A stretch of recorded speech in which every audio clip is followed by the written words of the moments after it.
You can't get in shape because you don't have an hour to go do cardio every day. Well, nobody has time for that. I don't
Geico knows there are many reasons why you ride. From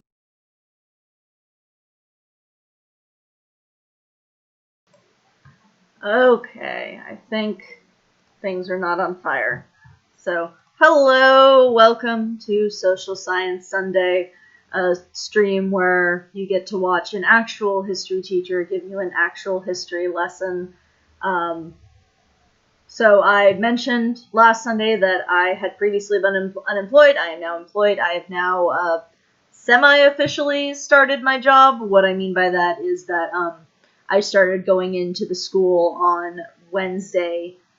They're doing completely online, but they like the teachers to be present because it makes it a bit easier if you need to talk to another teacher or something. So it's not on fire here. I am in California, so there are fires fairly nearby, but not on fire here. So I started going into the school on Wednesday because so I took a long-term sub position because the teacher that was originally supposed to be teaching those classes had some messages with students. Well, maybe not his students, but with people of the same age as his students. So he's not there. They'd had a sub since the beginning of the year, and basically they needed a long-term sub. California has specific rules about how long you can substitute, and if you're going to substitute over a certain amount of time, they want you to have a credential in the actual field that you're substituting in. So there was a woman who was a substitute in the class. She had just a general substitute. She's the kind of person that would usually go in if a teacher was sick. They needed to get someone who had an actual history credential. I had an actual history credential. So I went in on Wednesday, and Wednesday, Thursday, Friday, I was just sort of partially watching how the school runs, partially kind of getting stuff handed over from the sub. So Monday, I will officially be the teacher in the class. So I had to do some lesson prep for that. But I realized that doing lesson prep is really easy when you're just teaching the same class. Because I'm teaching American history. I'm teaching 6 periods of it, but that's all I'm teaching. Every other year that I've taught, I've been teaching at least 2 classes, which obviously makes the workload much larger for everything you have to prepare ahead of time.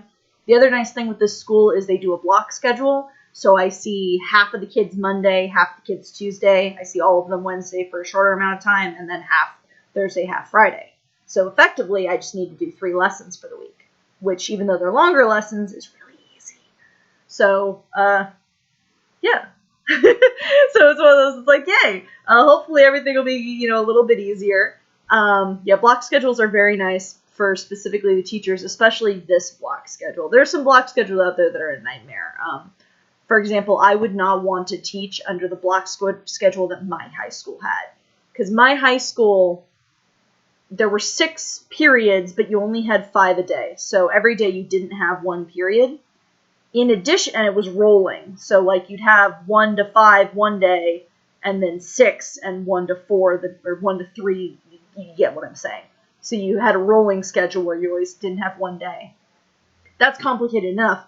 Add-on complications for teachers is that the high school I went to, the second period was longer. So I cannot imagine scheduling stuff to work like that in a class like history, where you kind of need to balance your stuff out. But luckily, I don't have that, so it looks like, fingers crossed, knock on wood, teaching's not going to be that ridiculous. And again, there is a hope that because the guy that I'm technically substituting for is very unlikely to come back, even if allegations are proved incorrect, that usually casts a shadow over everything. So that'll be nice. The school I taught at last year did that with the 3 a day alternating odds and evens, I think. Or it might have just been half and half. I don't know. I'm a little bit blanky. So, once again, we are here. We are learning something about history, if I can hit the right button. So I will drop a link in the chat to what are we going to learn about today. And as with last week, there's not very much debate, so it's kind of just what you want.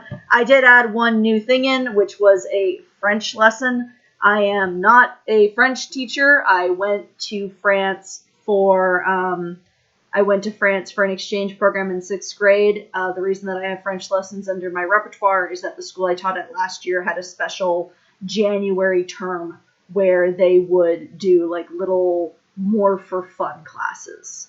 So the question is, what do you wish to talk about today?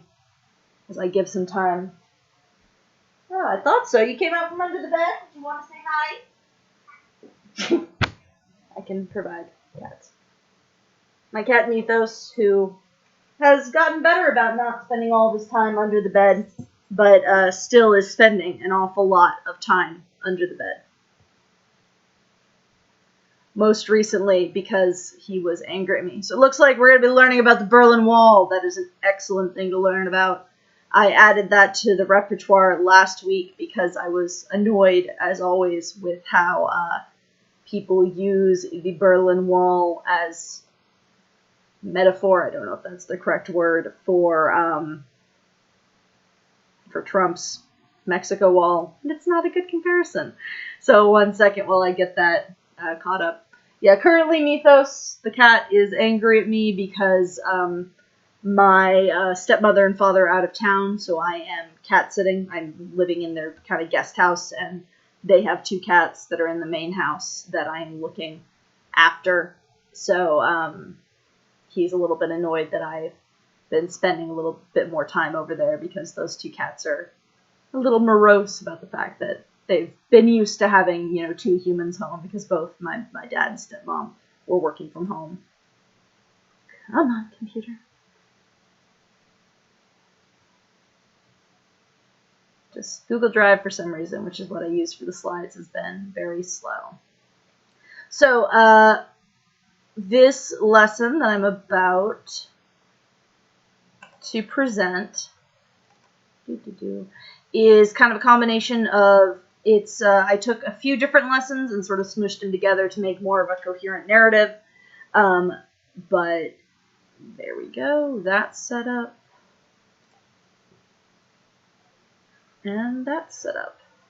I like it when they just work. So let's transition. So, as I said, this is adapted from actual lessons that I give when I teach history. Specifically, this is from, mostly it's from last year when I was teaching, or last school year when I was teaching world history. So this is kind of created for use with freshmen in the class, and there would be other activities put in that I have cut out, stuff like read, discuss, I wouldn't just be lecturing freshmen the whole class period. These slides specifically are kind of cobbled together from a few different ones because we'd sort of be touching on things at different points. So I've taken a little bit from the beginning of our Cold War unit, and then most of this comes from the end of the Cold War unit, and added in a few things because I was making it better, and also because I'm not teaching to freshmen. So, as I switch my brain into teacher mode, which is going to be fun to do. So we have here on the screen, we've got a map of Europe during World War II. Specifically, it's showing kind of the distribution of the Axis and the Allies. So you have the red representing the Nazis, with anything red adjacent being their allies, like Italy, or more specifically, most of the red is the countries that the Nazis took over.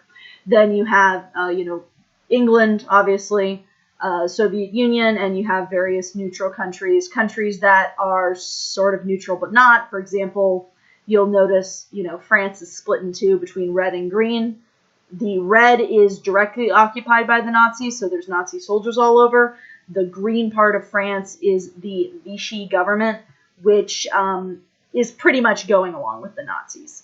Officially, they're not part of the Nazis, but unofficially, they're kind of part of the Nazis. So, a little bit of recap. At the end of World War II, there's the D-Day invasion. So the D-Day invasion on the beaches of Normandy, and then these red lines here are showing how the soldiers are rushing in. So you've got American,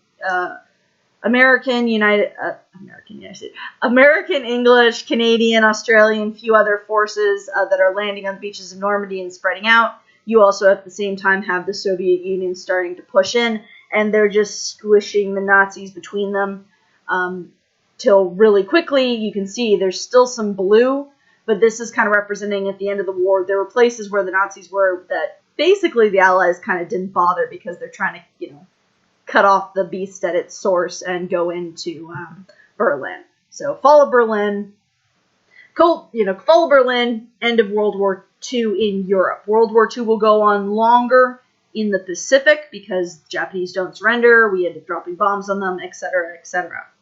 Oh yeah, D-Day mission. Yes, I'm gonna go. I don't have a slide about this. I have it in. So I do talk about this with my students, but yeah. World War II is this great example of spying and just ridiculous levels. I mean, most people know that the guy that wrote James Bond was an actual spy in World War II, as was, I'm forgetting his name, the guy who played Saruman in Lord of the Rings. I hope I'm saying that right.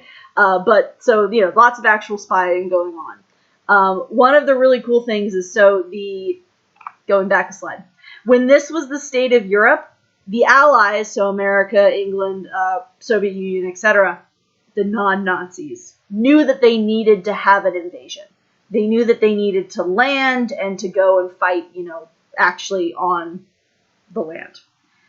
There was some debate over where the invasion should take place. Eventually they decide on Normandy, so the beaches here, around, if you've ever seen Mont Saint-Michel, around that area. Which is, when I was in France, I lived right here. This was where I went to France. But the invasion's going to happen here. The Nazis were really prepared for an invasion to happen. So in order to make it actually work, they had to create a fake invasion. And they needed to make it believable. So what they did is they found a corpse. I think they determined that he was an alcoholic or it was a hobo, basically, corpse. They found a corpse. They dressed it all up with all these outfits, with fake documents, and they had the corpse look like it had a plane had gone down and the corpse had been on that plane alive when it went into the water, and it washed up in Spain because Spain was technically out of the war, but in actuality was pretty much working with the Nazis. So, and that corpse had all this information about a fake invasion. I believe it was up here. I'm forgetting specifically where, but I think that the fake invasion was up here. If you are interested in that, Operation Mincemeat is the name of the operation and the name of a really good book about it. So D-Day happens, rush in, and there's this very important moment, which is, as you notice, you've got one side coming from here, which is kind of all these arrows are all of the Allies except the Soviet Union. So again, England, Australia, Canada, America, whereas the Soviet Union is coming this way. And there's a moment where the two sides meet, because they meet right here in the middle of Germany. Here's a specific map of, they're going in because both sides are racing to reach Berlin. Because kind of whoever reaches Berlin first is going to be the big damn hero. The Soviets end up being the first ones to reach Berlin, and they encircle it, and it's here where Hitler commits suicide in the bunker with his mistress, who he actually married shortly before committing suicide. But on the River Elbe right here, there is a spot where the Soviet forces and specifically American forces meet. And this is kind of important because it's the first time that sort of your normal soldiers had met the other side of the Allies. Prior to this, there had been meetings between the Soviet forces and the other Allied forces, but they were of high ranking. So you've got, the big three, the Churchill, Stalin, would it have been Wilson? I'm forgetting my presidents, but the president of the U.S., leader of England, leader of Russia meeting. But here, this is the first time where the American forces and the Soviet forces meet each other. And at the moment, it's treated as this almost a reunion of brothers. So these are actual photos from that part. Here's an American soldier, here's a Russian soldier. So this happens on April 25th, 1945. They meet on the Elbe River in Germany. And this marks a very important point in the final days of the war, because this means that Germany is just completely overrun. Germany had spent all of World War II being safe behind the levels of the countries it had captured. Now we're at the final days of the war in Europe. We're at a point where Germany is, scrambling back to Berlin, and for the head honchos like Hitler, going even farther, going into underground bunkers. At the time, this is really sort of played up, because it's this like, oh, look, we're great heroes, we have such peace between us, we're so friendly, let's have a photo op of us shaking hands. I cut it out in order to make it fit on the slide, but they're like standing on a ruined bridge, basically. So this was a very important moment, especially for the soldiers involved, because it was kind of this proof of what they've been working toward, what they've been hoping to happen, that they were going to get rid of the Nazis, that they were going to be the conquering heroes coming in. But while these soldiers on the ground are rejoicing, going like, yay, peace is upon us, there's not going to be any more war, it was already obvious to almost everybody at like a higher level that there was not going to be like an actual peace after World War II. That this marked the point of very clearly showing who the new powers were going to be in the post-war world. Because one thing to this is a little bit of a simplification, but the United States and the USSR were not friends during World War II for multiple reasons. The USSR had started out on Hitler's side. At the very beginning of the war, Hitler and the USSR invaded Poland together. The USSR just pretended that it was helping Poland. And even before that, America is capitalist, the USSR is communist. Even today, we're not too big fans of communism. So I'm in the Central Valley of California, and the other day when I was going to go get my haircut, because I got a whole bunch of it chopped off because it was getting a little scraggly, I passed by a sign that was, there's currently a Congress? I think it's congressional. Yeah, it's congressional, not Senate. There's a congressional race going on, congressional election. And so it was a advertisement for the Republican contender that said basically like, say no to socialism, vote Republican dude whose name I can't remember. So yeah, we were not fans of communism back then. We're not fans of communism now. And we were the two big powers. So it was really clear that even as World War II, like kind of the moment the World War II starts drawing to a close, a lot of people, especially the higher ups, are going, we need to be in a good position at the end of this war to fight Russia. Yeah, not everyone kept their promises. I'll have to snazzy up my slides about the beginning of World War II because it's kind of ridiculous. The level of just insanity involved for the Soviet Union and the stunts they were pulling.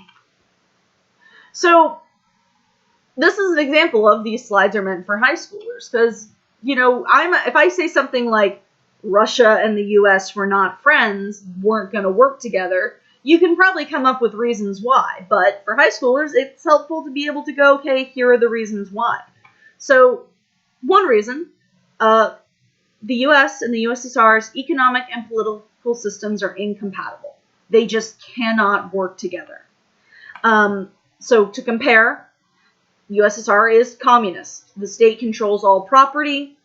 Theoretically, the property belongs to no one. In reality, it never works out like that, especially not with Stalin running the show. Stalin is very much, the leader of a country.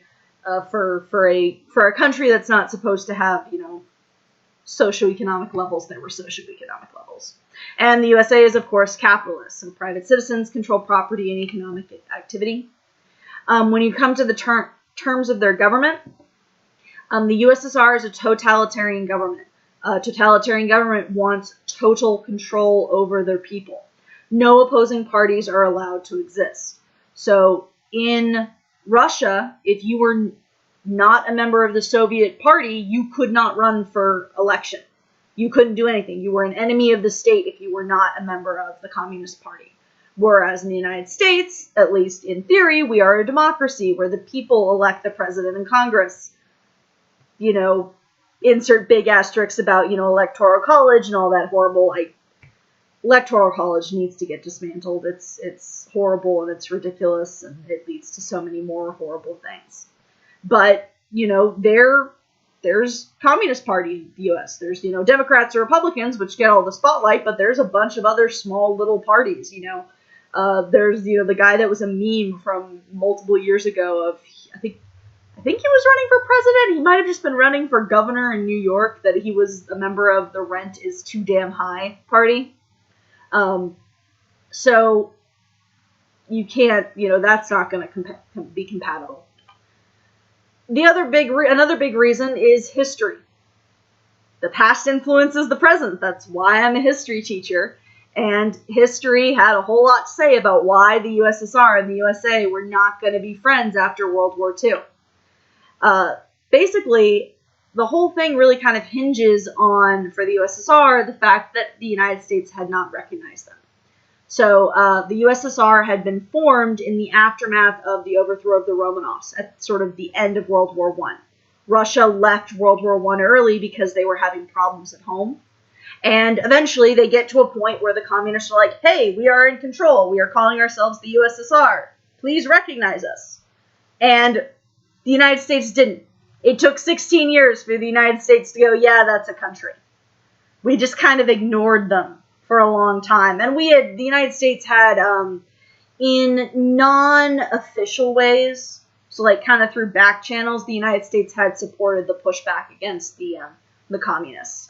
There was a civil war in Russia with a red side and a white side, the red side being communist, the white side being a whole bunch of different people that didn't like communism.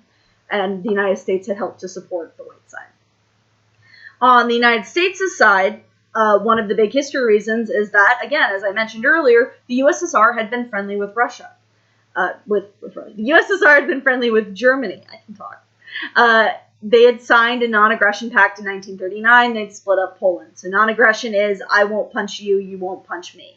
It's not a treaty. The reason that I say non-aggression pact instead of treaty is because if it was a treaty, then if someone attacked Hitler, Russia would have helped. This was just, we'll keep to our separate corners. Red versus white, what is this, the War of the Roses? I mean, I kind of would think it'd be hilarious if there was, you probably bring some, I don't know as much about the War of the Roses as I should, just because it's not really covered in in world history. It's covered a little bit in middle school, real quick, the way that California divides its history into kind of middle school and high school, that theoretically, in both middle school and high school, if you cover all history. So middle school, you have U.S. and world. High school, you have U.S. and world. You also have American government and econ. So the way that history is divided is in middle school, you cover like beginning of civilization up to around about Columbus. And then you pick up again in high school with Columbus onto the modern day. So I've only student taught middle school, and when I came in, they were not covering the War of the Roses. So off the top of my head, I don't know as much about it as I wish I did. But yeah, red and white, they're simple. I actually need to look into why specifically red and white, because I know red is just generically communism, but I can't remember why specifically the white side was the white side. I can't remember what the symbology or whatever was. So, end of World War II, things are not set up for there to be actual peace. Things are set up for there to be an unstable peace, but not actual peace. Even though they try. End of World War II is, even though everyone is looking at the USSR and the USA and going, that doesn't look good, people were really freaking hopeful that there was going to be peace. That's kind of one of the saddest things about World War I and World War II is this feeling, this broad feeling at the end of the wars. Just at the end of both world wars, everyone was like, oh, we figured out that war is bad. We're never going to do it again.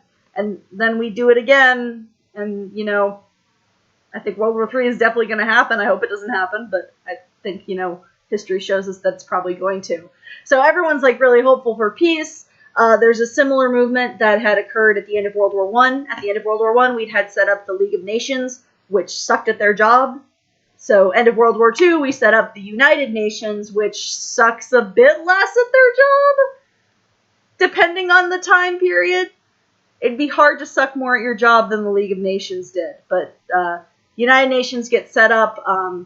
Originally, it's established in San Francisco on April 25th, 1945. The charter for it, sort of the rules for it are signed on June 22nd, 1945, and then the headquarters is in New York City, where it is to this day. United Nations is intended to promote peace. Again, there's this idea of, we don't have to have a war. We just have all these different countries come into a big room and talk out their problems. I'd love it if that worked. Yeah, again, just the thing I say with that is that just the League of Nations was so bad. Because very quickly summarized, League of Nations, you can think of it as like the beta version of the United Nations. The easiest way to describe the problem with the League of Nations, the idea for it was I'm forgetting my presidents, but the president of the United States at the time, at the end of World War I, was the one who came up with the idea for League of Nations. The United States never joined the League of Nations. So, the author couldn't get his own country to join, is a pretty specific example. Sorry, I've got dry skin, so I'm putting on cream. The job of the League of the United Nations is to sort of try and stop World War III, try and stop Hitler. So another Hitler. So they kind of succeeded. There's definitely been failings. There's definitely been things that have gone horrible with United Nations, but we're not at war? That just feels like such like a lame, well, technically you succeeded, but and the United Nations actually will serve. I kind of think you could probably say that the United Nations is one big reason why we didn't have a World War III because of the Cold War. There's other reasons as well, but both the United States and the USSR saw the United Nations as a place that they could go and they could spread their particular way of life. So they would sort of use it as, not really a bargaining chip, but like a debate stage, maybe you could say. I think it was Woodrow Wilson. I don't have my presidents memorized, and usually I reply. So one of the big things with whenever I do these lessons is that I'm used to doing them in a sequence. So if I was doing this in a normal classroom, we would have covered World War I, and I'd have it kind of floating around at the back of my brain. So a lot of this is like me trying to get into the specific mind frame. I'm also just not very good with memorizing stuff in general. Like, I'm horrible. Like, any dates I say, I only say because I have them on the pads. So I do more, the way that I sort of think of history and can remember history is like a timeline sort of approach as opposed to anything else. So World War II is wrapping up. In February 1945, there's the Yalta Conference, so named because Yalta is where it takes place. And this is sort of one of those meetings of the upper level. So this one specifically is from Yalta Conference. So you've got Churchill, you've got... Oh, God. All my presidents are just going together in my brain. President of the U.S., whose name I've forgotten and will probably remember in a second and feel bad about it, and Stalin. So the big three. Because, yeah, there are more sides involved in the Allied side of World War II, but really those are the fronts. And yes, Churchill is a dick. Churchill is a dick, definitely. Churchill is most historical figures are dicks. There are very few historical figures who did not, secretly do something horrible. And even those ones who you know are horrible have, extended horribleness. Like Stalin.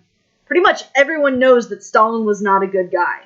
One example of how Stalin was not a good guy. Stalin had, I want to say 3 children. At least 3. I know he had at least 2. I think he had 3. One of those children was a son, and his son was in the army at the time of World War II. World War II, Stalin is in control of the Soviet Union. He rules the Soviet Union with an iron fist. His son is an officer in the army, but not a very high-up officer. And during the war, Stalin's son got captured by the Germans or one of their allies. And they sent a specific note to Stalin being like, we have your son, we're willing to trade him. And they gave Stalin actually fairly decent, they didn't ask Stalin to get out of the war completely. They gave Stalin fairly decent terms for trading, for getting the safety of his son. And Stalin, like, replied back, like, my son shouldn't have let himself get captured.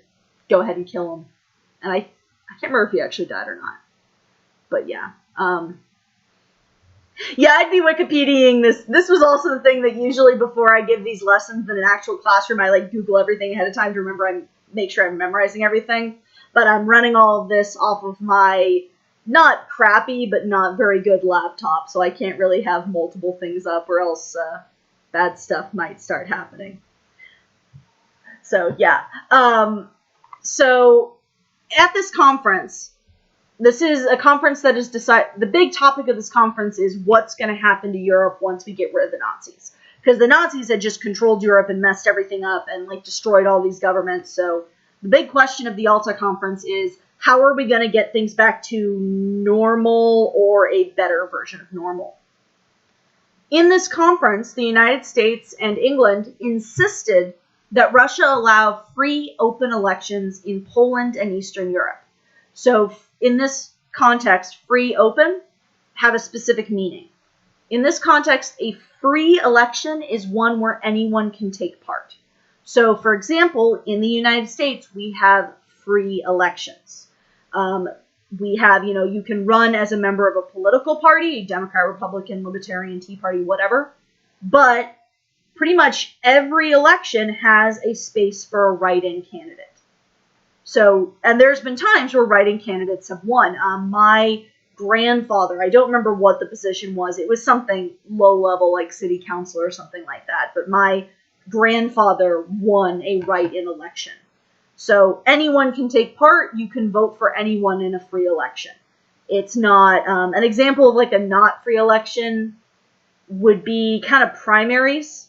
So like primaries are intended to get the Democrats and the Republicans to figure out who they want to have as the president or as their contender. But a free election, anyone can take part. There's no restrictions on, there's maybe not no restrictions. Like example, America has restrictions on age. I think you have to be 35 to be president, and other things have other, president, you have to be, I think it's 35, and you have to be a natural-born citizen of the United States, not a naturalized citizen. So that's a free election. Open election is the same. It's free and open. So it's saying, it's all going to be good. There's not going to be anything secret. Everyone is going to be able to participate. Basically, they're saying Russia don't only let communists sit for your chairs. Stalin agrees and then just doesn't follow through. So he has elections where pretty much only the people running are only members of the Communist Party, and they don't let other people have elections. So this results. So Stalin promised and then went back on his word, and the Soviets had these undemocratic elections, resulting in a pro-Soviet government in Poland. If your only choice is Soviets, you have to vote for the Soviets. I've always interested if that would happen. You nearly want to write an election but never agreed to being voted for, so it didn't pan out. Sort of side note, as someone who is, as obviously a history teacher and as someone who has taught American government and who knows a thing or two, don't do write-in beyond like your local level, because it's not going to work. Due to the way that our political system is set up, a write-in election could be successful at like a local level, like city, maybe county-wide, but statewide and definitely nationwide, it's not going to work. Protest voting is a thing, but don't do it.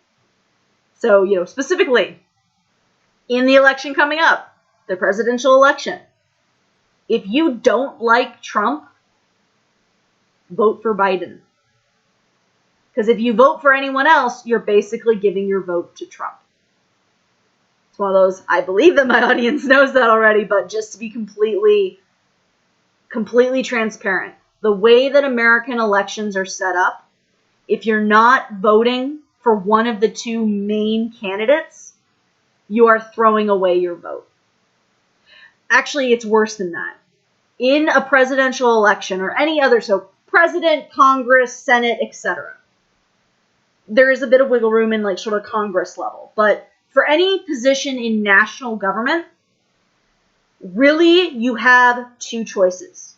You vote for the person that you believe is better, or you're voting for the person you think is worse. So if there's Biden, there's Trump, I don't know who the Green Party is going to put up, but for those three options, the Republicans are always going to vote Republican.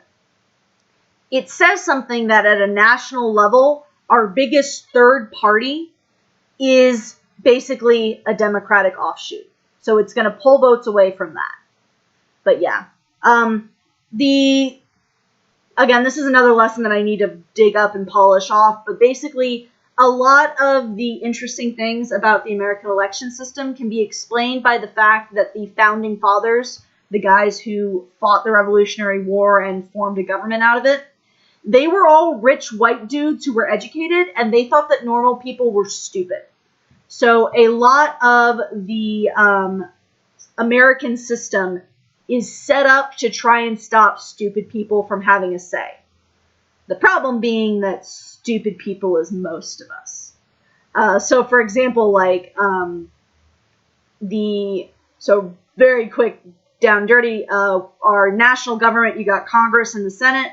The number, which is by state, both Congress and Senate is both representation by state. Senate, every state gets 2. So 2 people per state. In Congress, it's more complicated. It's split up by population. So every state gets at least 1. So for example, Rhode Island has 1. And then based on population, you get more congressmen. I used to know how many congressmen California had, but I don't.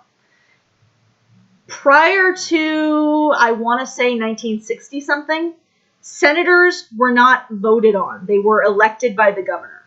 So yeah, a lot of America is set up because the people who set it up thought that rich white guys who owned property knew better than everyone else. And even though, there's more rich white guys that own property, there's still, disadvantageous stuff going on. American government needs an overhaul. It's messy. So they'd had a conference in which Stalin had said he'd do one thing and then went back on it. Next time they have a conference, the Potsdam Conference, which you'll notice that Churchill is not present. This dude is, I think he's like the head of France or something. It's one of those we gave you a seat. Wasn't the initial idea with the U.S. system also because they didn't assume you'd end up with 2? Yes. Yeah, a lot of also the system, and I know a little bit less about this, some of the problems with this system is the fact that there are 2 parties. And for a while there weren't, but it kind of ended up happening. So yeah, the initial idea wasn't really thinking about parties because at the time political parties didn't really exist due to the fact that, there wasn't a government like America. So there would be in England there'd be parties in parliament, but not anywhere near as effective. So yeah, the fact that a 2-party system emerged just further messed up American governments. And even today continues to. The 2-party system, that's the reason why if you're voting for a national office, you want to vote either Democrat or Republican. If you want change, vote at a lower level. If you're voting for even governor, you can sometimes get third parties. But even governor, governor and anything above that, vote as if there are only 2 options and choose the option that is better. There was a really good comparison I heard once that was comparing voting for someone like riding a bus. You need to get where you're going. You can either take the bus that is headed there or the bus that's going in the opposite direction. So yeah, 2-party system has definitely messed up America. So July 1945, there's the Potsdam Conference. This time we have Truman. There we go. That's his name. Truman. President Truman. President Truman again was going, hey, Stalin, do open elections. This time, Stalin just flat up refuses. And the problem is, the war just ended. So, America wants to go home. And Eastern Europe, so kind of, again, not France. France is Western Europe. So Germany and East is occupied by the USSR. There's USSR soldiers all over Eastern Europe. So unless America wants to restart the war, they kind of have to back off. So the fact that they just finished a world war made the USA and others, but primarily the USA is running the show, just go, okay, we're going to take a step back now because we just dropped an atomic bomb on Japan and we don't want to do any more fighting. We're tired of fighting. So Potsdam in July 1945, this marks the point where there is this split. This is kind of the unofficial / official, depending on who you ask, start of the Cold War. So there's this split between the U.S. and the USSR, between the U.S. led by Truman and the USSR led by Stalin. And they both have very different objectives. Truman, president of the U.S., he wants to help spread democracy, primarily because he is of the belief that if democracy is everywhere, there will not be a World War III. So the United States at this point saw specifically the U.S. model of democracy as a way for peace. There's some points to this. One big thing is self-determination. The self-determination is the idea of a country, the people of a country are voting for what they want to have happen to their country. They see that this is going to be guaranteed by free elections. So they say if anyone can run for office, if there's no restrictions on that, then you'll get countries doing what they want to do. Kind of as a subsection of this, Truman was afraid of giving the USSR too much territory and also war reparations. Reparations being money, because Russia had just gotten wrecked during World War II. The Nazis had hit it hard. So unlike Truman does not want to have it be that Germany has to pay money to the Soviets. This is opposite of what the USSR wants. So during World War II, the USSR's industry had just been destroyed. So, Nazis stormed into Russia, and Russia did a burned earth strategy that they just destroyed everything and fled into Siberia. So they destroyed a whole bunch of, factories, of machines, of stuff like that. So when World War II ends, Russia wants to just steal Germany's industry. They want to basically go in, take all the machines out of German factories, and take them back to Russia. The United States and the U.S. and England are opposed to this. One reason is they don't want Russia to be too strong. Another reason is some of them are looking back at World War I. At the end of World War I, Germany had to pay really heavy fines, and it just wrecked Germany and actually let Hitler take power, pretty much. I mean, it was one of many things that let Hitler take power. So the U.S. and England are against this, but the problem is that part of the Potsdam Agreement had been that the Allied nations could take reparations from areas of Germany that they occupied. So this is where we start getting the split. So at the end of World War II, Germany is split up between the occupying nations. So here's Germany, positioning ourselves in Europe. So America got to occupy this big chunk and also a few little areas over here, whereas France is occupying the chunk that is closest to it, basically.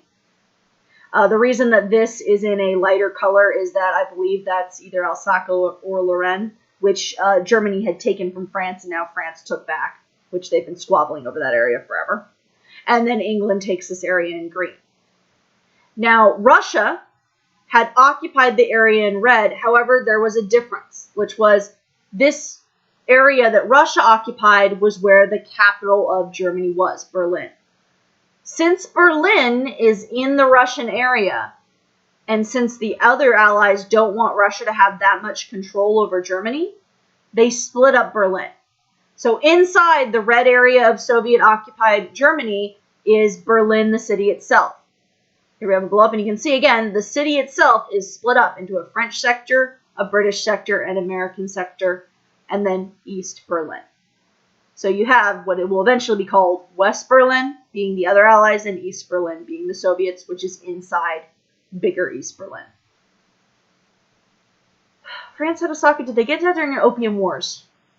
I don't know. I don't know if France got Osaka during the Opium Wars. I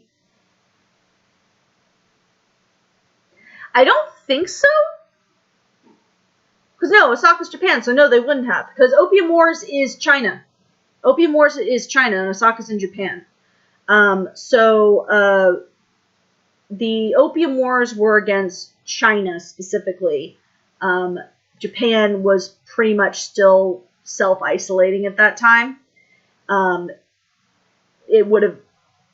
Yeah, I'm forgetting my timeline. But yeah, I don't know. I didn't know that France had Osaka that they were occupying Osaka during this point. That might have been sort of like a courtesy in order to let them...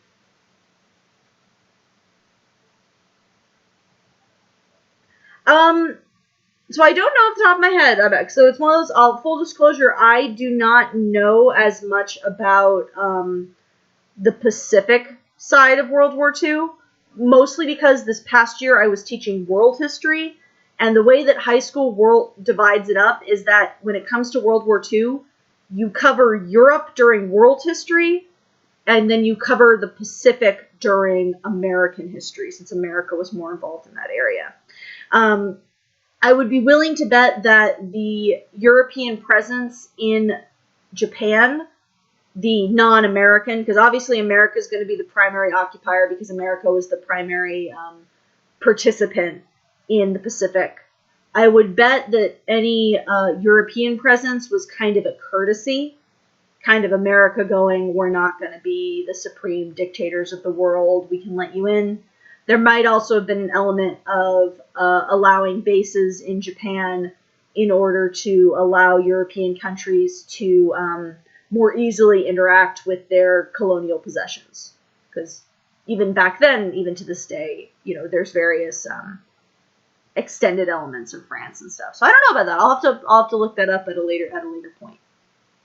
So this division starts off as just occupying a previously hostile nation, making sure that they're not going to try and start shit again. But it's very quickly going to turn into an oftentimes physical division between East and West. So whenever we're talking in Cold War terms, when we're talking about East and West in Europe, East is going to refer to communism, West is going to be not communism. So you're going to have Russia kind of grabbing and pulling stuff into communism while the other countries try and take a stand. And you'll get, on this map here, the Iron Curtain. So this black line on here represents the Iron Curtain in different phases. It's never quite as complicated. In many places, there would be an actual fence. But of course, the most famous one being the Berlin Wall that we're going to get to in a second.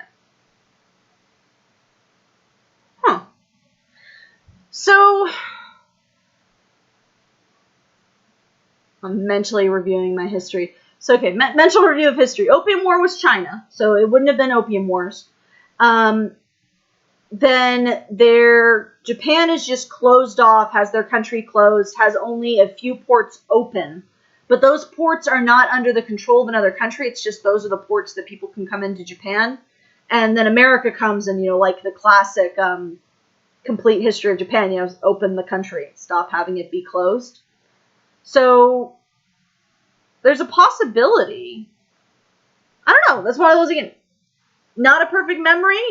Definitely my focus is more on Meiji era was when Japan started opening up to the West. So then I would say that it's maybe not so much... My initial thought would be that it's not so much France got Osaka as it would be that France got to go in through Osaka. But I don't, again, not my area of history that I know off the top of my head. I'll look into that though, because it's interesting. So we got the Iron Curtain starts to descend at the end of World War II, and as the Cold War goes on, in some places it becomes more malleable, but in other places, specifically Berlin, it tightens down. And some of this is because the USSR is pissed.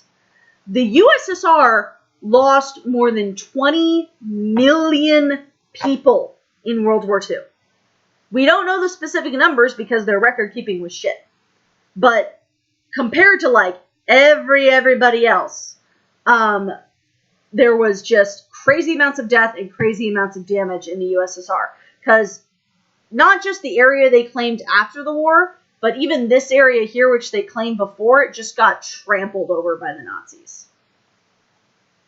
Okay, there you go. Trading post in Nagasaki. Yeah, okay.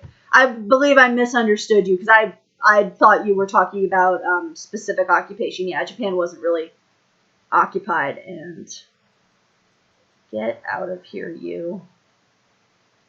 Even if I wanted to buy followers,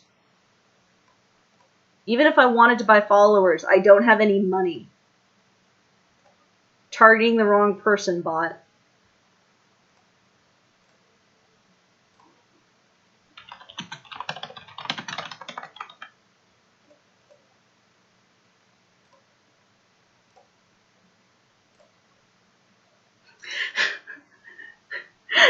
It's like, I don't have any money. I'm going to get my first paycheck by soon. I don't know how long it takes them to process paychecks. My first paycheck is going to be less than $300 because it was literally like the pay period ended 2 days after I started.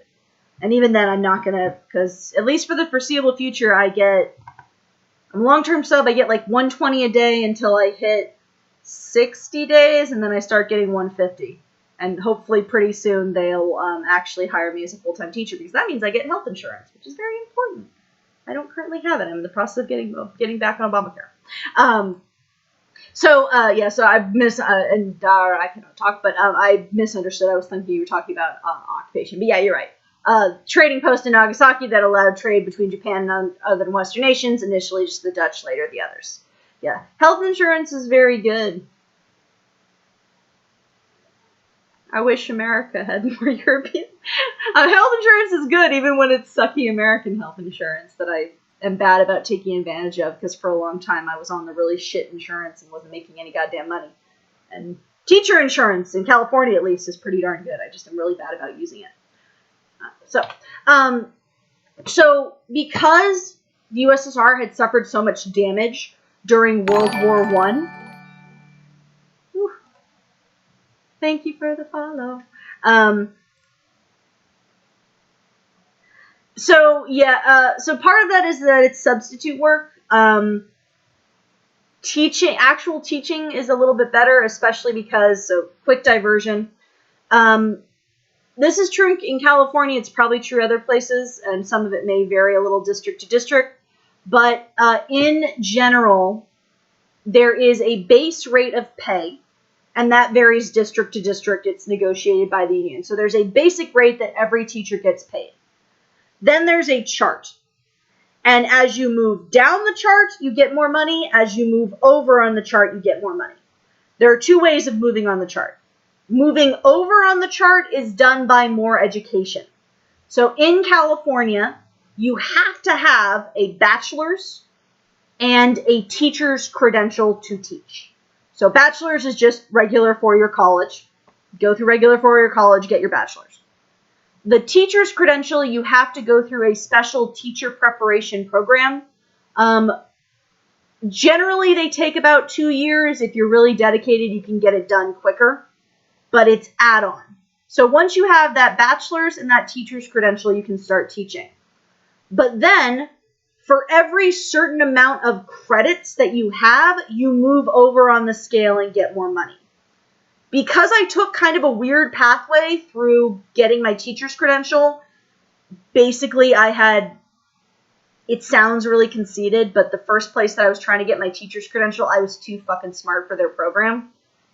I really shudder to think about the teachers they turn out because they were so shit. But I ended up having to go to a second program. And because of that, I got more educational credentials. So I've got that. I also go further over on the chart because I have my master's. I have a master's of education. The teacher's program I went to made it really easy to get that. So that gets me more money by going over on the chart. Then as you go down the chart, it's just years you've worked. So currently, this is right now is the beginning of my 3rd year teaching.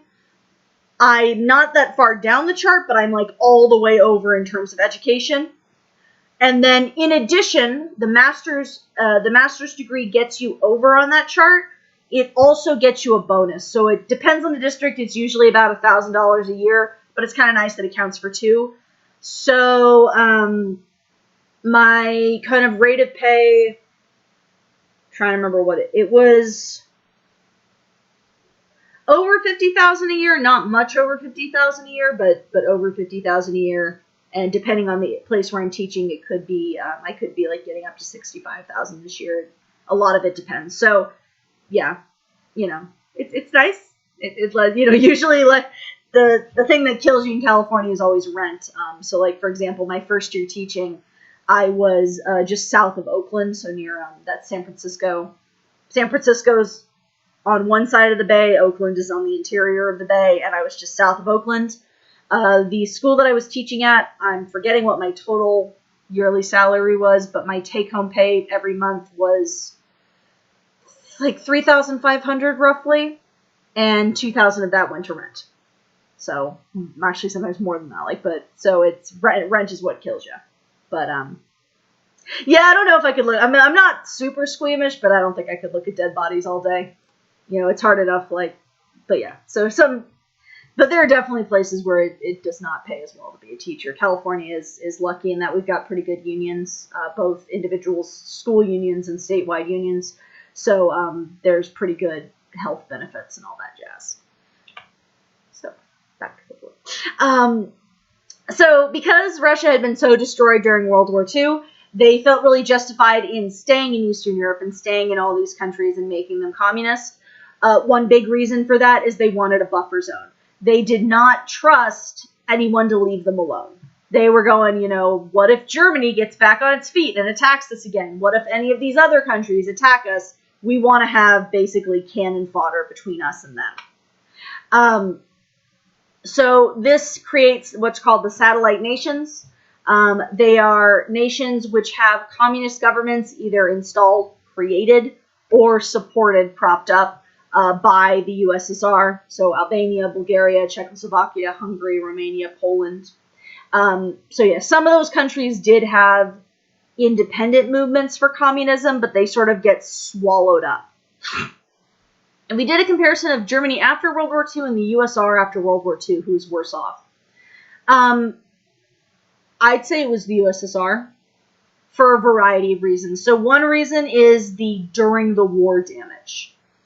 During the war, there was pretty much no fighting going on in Germany until the very last days. And even that fighting was not like sustained. Oh, after World War I. Okay. So Germany after World War I and the USSR after World War II.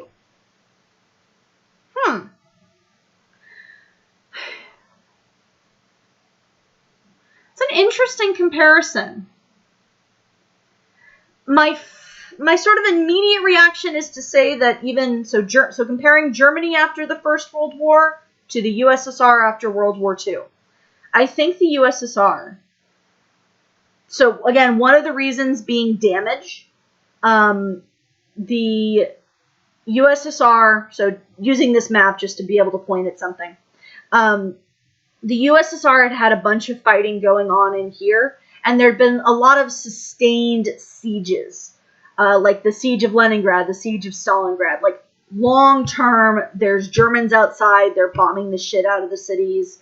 I think it was Stalingrad, there was like rumors of, not even rumors, pretty much straight up cannibalism going on. So there's the crazy destruction and also a lot of loss of life. Again, 20 million people dead. So many people dead in Russia. As opposed to that, Germany after the First World War, yes, there was dead, but most of the fighting in World War I is happening more in this area, more into France, and that's the trench warfare. So there wasn't as much physical damage in Germany. I think France and stuff got more physical damage. Germany wasn't as wrecked. There still would have been physical damage, but not as much. So that's in terms of like actual battle damage and actual death. After World War I in Germany, there's shortages and stuff, but that's more due to the Treaty of Versailles and stuff. So I'd say probably USSR after World War II is worse off. again, arguments can be made, but that's what I'd say, just sort of off of what I can remember. So these satellite nations, they are set up specifically to be dependent upon the USSR. It's one of those, like, technically they're their own countries. In reality, communism. In reality, they're all part of glorious Mother Russia. And Russia just sort of used those countries as, like, this is going to be... Russia's relationship with all of these countries was like they were roommates, and Russia was the one that never bought anything for the fridge. So Russia was always pulling stuff from these other countries to rebuild itself. Because one of the main defining things of Stalin is Stalin had always been very much aware, or very much believing, that there was going to be a war against Russia. So even from the beginning, like, when one of the initial differences between Stalin and the other people who wanted to control Russia following the death of Lenin was that Stalin was going, we're going to have to fight for our existence. So Stalin wants to build back up Russian military, which had severely been damaged by World War II, both in terms of actual property damage and in terms of losing a whole bunch of people. So it doesn't take long for Stalin to make it very clear that he thinks war is coming. Where is Prussia? Non-existent. Yeah, Prussia, looking at the map, Prussia had been, like, roughly here-ish. I'm forgetting exactly where, but yeah, Prussia had, like, ceased to exist, I want to say, during World War I. There's a little bit of, I think you could have a little bit of debate about when exactly Prussia stopped existing. But at roughly World War I, Prussia had pretty much been absorbed into Germany and wasn't its own thing. When World War I ended, it wasn't recreated, really. So early 1946, Stalin gives a speech announcing that communism and capitalism are incompatible and that another war is inevitable. World War II has only just ended, and Stalin is already up there going, guess what? We're getting ready for World War III. Yeah. Yeah, the big changes before World War I, yeah. World War I really redrew the map of Europe because they were breaking up they're breaking up Germany because there's no longer going to be a Kaiser. They're breaking up Austria-Hungary. So yeah, the difference between pre-World War II and post-World War II maps are not as significant, really, other than the fact that there's all this communism cropping up. But yeah, the maps are really different. So Stalin's like stepping in front of everyone going, Stalin's like, yep, World War III is going to start. So he publicly announces that the USSR is going to concentrate on producing weapons instead of consumer goods. So they're not going to be like, oh, we can use the advances brought during wartime to improve everyone's standard of living. They're just like, nope, we're going to be making bombs and guns and all that stuff. Understandably, the United States kind of sees this as all but a declaration of war. So Stalin's not getting up there going, we declare war on you, United States, but he's sort of, tip-tapping around it, like, oh, we're getting ready for the war. It's not war yet, but it's going to be. I don't know. And the United States has to respond. They decided to respond with a policy of containment. The United States' big idea is that they're going to stop the spread of communism. They're going to block the USSR's attempts at making more communist countries, and they're going to be supporting weaker countries. So they're going to go in and they're going to be trying to stop Russia from spreading its creepy Stalin octopus tentacles all around the world. I'm going to actually... So, do I want to skip this video or not? So, I'm just going to skip the video because it's basically, it's Churchill's Iron Curtain speech. This is where we get the Iron Curtain. So, immediate aftermath, pretty much almost immediately after World War II ends, Churchill gets kicked out. He doesn't get reelected for prime minister. and he goes on a series of he goes like a speaking tour.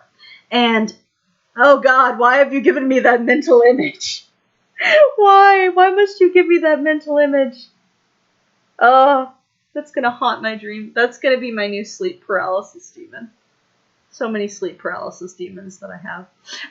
So Churchill goes on a tour of the United States, and he gives a speech where he compares the spread of Russia to an Iron Curtain descending across Europe. And Cold War has pretty much officially begun.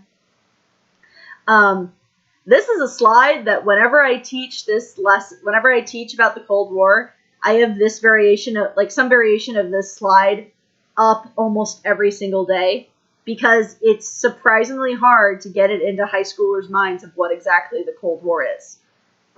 There's so many times where I've had people be like, Cold War was Russia and America fighting on battlefields. I'm like, no, that's not true.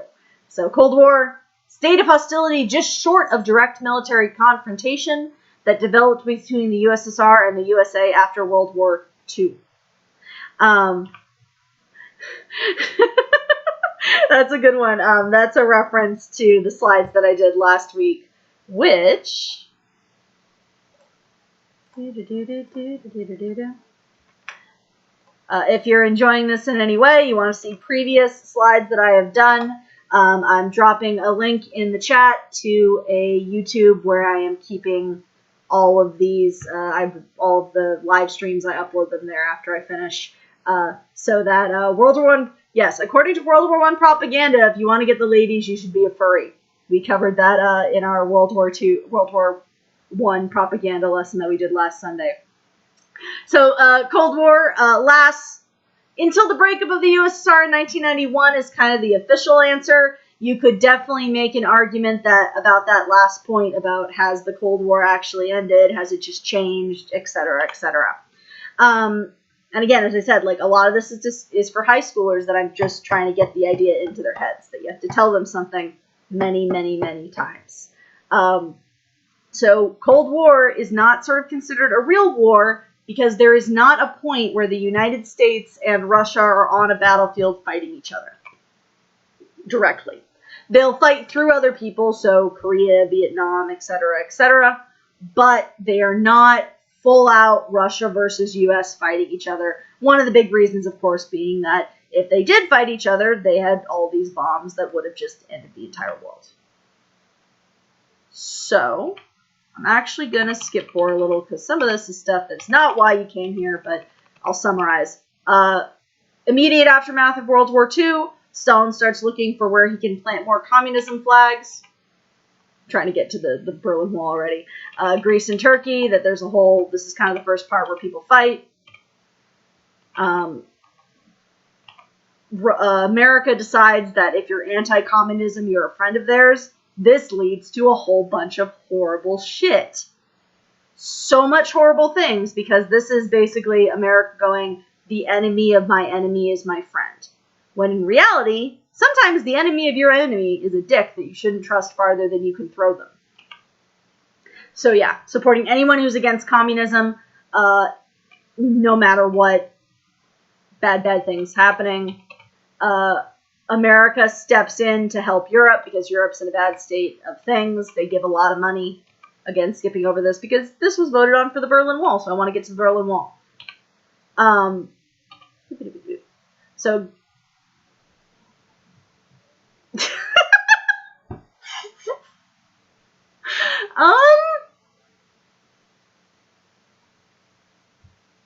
I don't know. I don't think so. I don't know if the U.S. would qualify as a twink. Maybe we're like a, what is like twunk? Or we want to be a twunk? I don't know.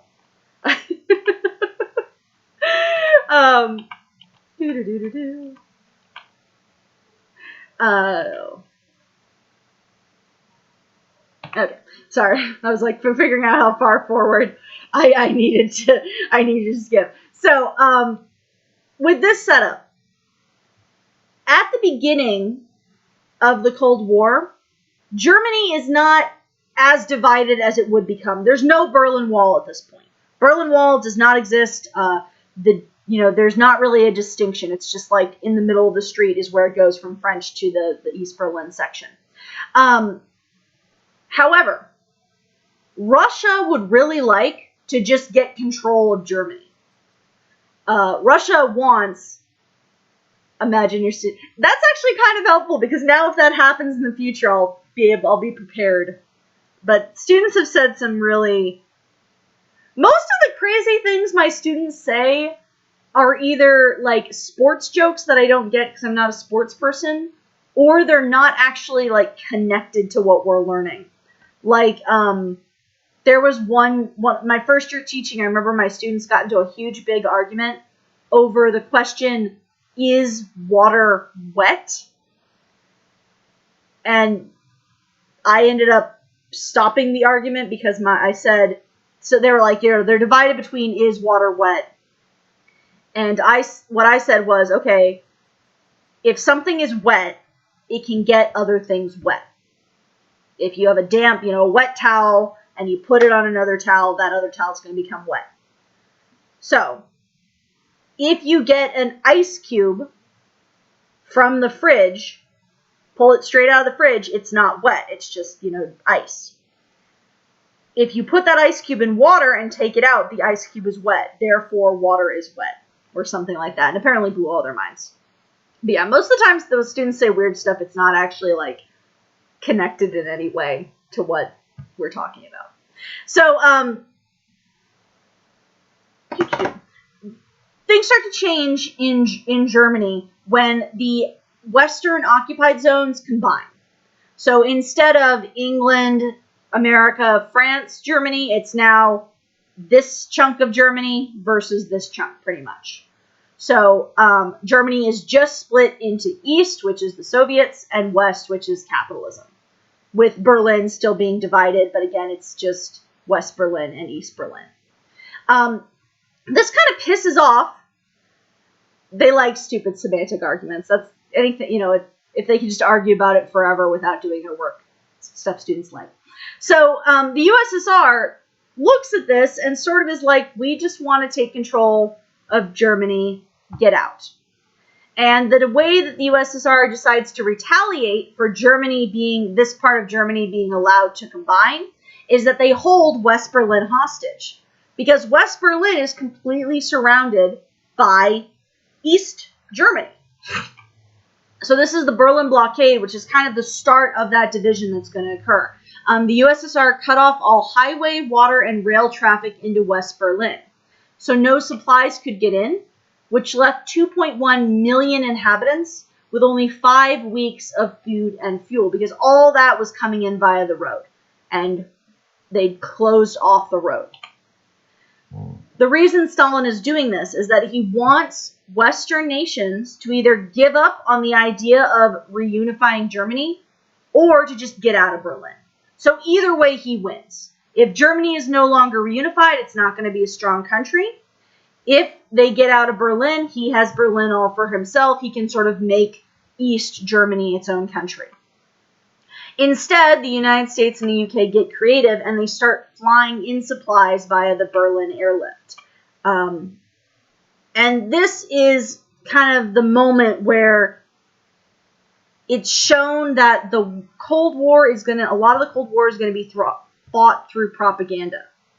So the US and the UK start flying supplies from various military bases they have into West Germany. And it's a hell of an operation because the only airfield they have in Berlin, there's like an apartment building right at the end.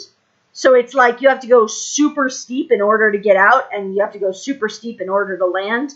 The airport that they're landing on was like a grass runway, so they kept having to repair it. At any moment they could have been shot down by the communists. So for 327 days, they're flying in supplies. And at the most busy times, planes are landing every 3 minutes. There's just a massive amount of flight. This is a massive, massive deal. Like, this is when it first started, the Berlin airlift started, all of the, pilots have been like, you can't do this. We don't have the supplies. But the Allies were like, you know what? We're going to stay here. We're going to stay in Berlin no matter what. So they're flying in supplies, food, fuel, medicine, but they're also flying in something like candy, which I like to mention because I think it's really cute. So one of the pilots involved in the Berlin airlift, as he'd landed his plane, he's waiting for the chance to take off again. He went to the edge of the runway and he saw dozens of children waiting there because there was nothing better to do in Berlin. Berlin is a bombed out ruin still. A lot of people in Berlin are living in basements because they haven't had a chance to rebuild. He happened to have 2 sticks of double-mint gum, so he gave them to the kids and said that if they divided them amongst them, he would come back. And he promised to drop some candy for them because they divided them, they didn't fight over them. So he got friends to give them their candy rations, and he made little mini parachutes and started what was called Operation Little Vittles, which was he would tie up, this is him more recently, he'd tie candy, these little parachutes, and drop them on the waiting kids. And when this first started, he thought that he was going to get reprimanded by his commanding officer for it, but instead his commanding officer was like, no, this is really good, keep doing this. And it got to the point where school children from around the U.S. would send him like candy for this. And this marks the start of this war of images. Because West Berlin survived as a result of the Berlin airlift, and it gave this huge prestige boost to the United States specifically, other allies in general, but the United States specifically, and really diminished the USSR's prestige. Because the USSR hadn't been willing to go all the way. They could have shot down that at any point, but they'd have been shooting down, deposits of food. So it wasn't a good thing. So the USSR lifts the blockade, but it's not going to be the end of what's going to happen in Germany. So because the USSR stepped down, Germany now is officially split in 2. So there's no more of first the different colors of the different countries occupying. Now, America's still offering supply, but America's still offering supplies and helping out, but it's now divided between communist Germany and non-communist Germany. With Berlin, it's a little hard because you can only really see the blue part of this map, but Berlin's still being split. So May of 1949, you have the creation of West Germany, otherwise known as the Federal Republic of Germany. And in response, the USSR goes, well, you're making Germany a country again. We're going to have our own Germany. So East Germany is the German Democratic Republic. So again, East, communism, West, non-communism. But Berlin is still separate. The Allies are not going to give up their foothold in Berlin because Berlin is still the capital of the country. And they could have very easily said, oh, we're going to make a new capital down here. But it's kind of like the prestige is Berlin has been the capital. We're going to keep it as the capital. So this is what's going to result in the Berlin Wall. I don't know. I feel like Stalin would have had a Germany with blackjack and hookers. So let's time travel forward that we have. So we've got this set up. We have Germany divided.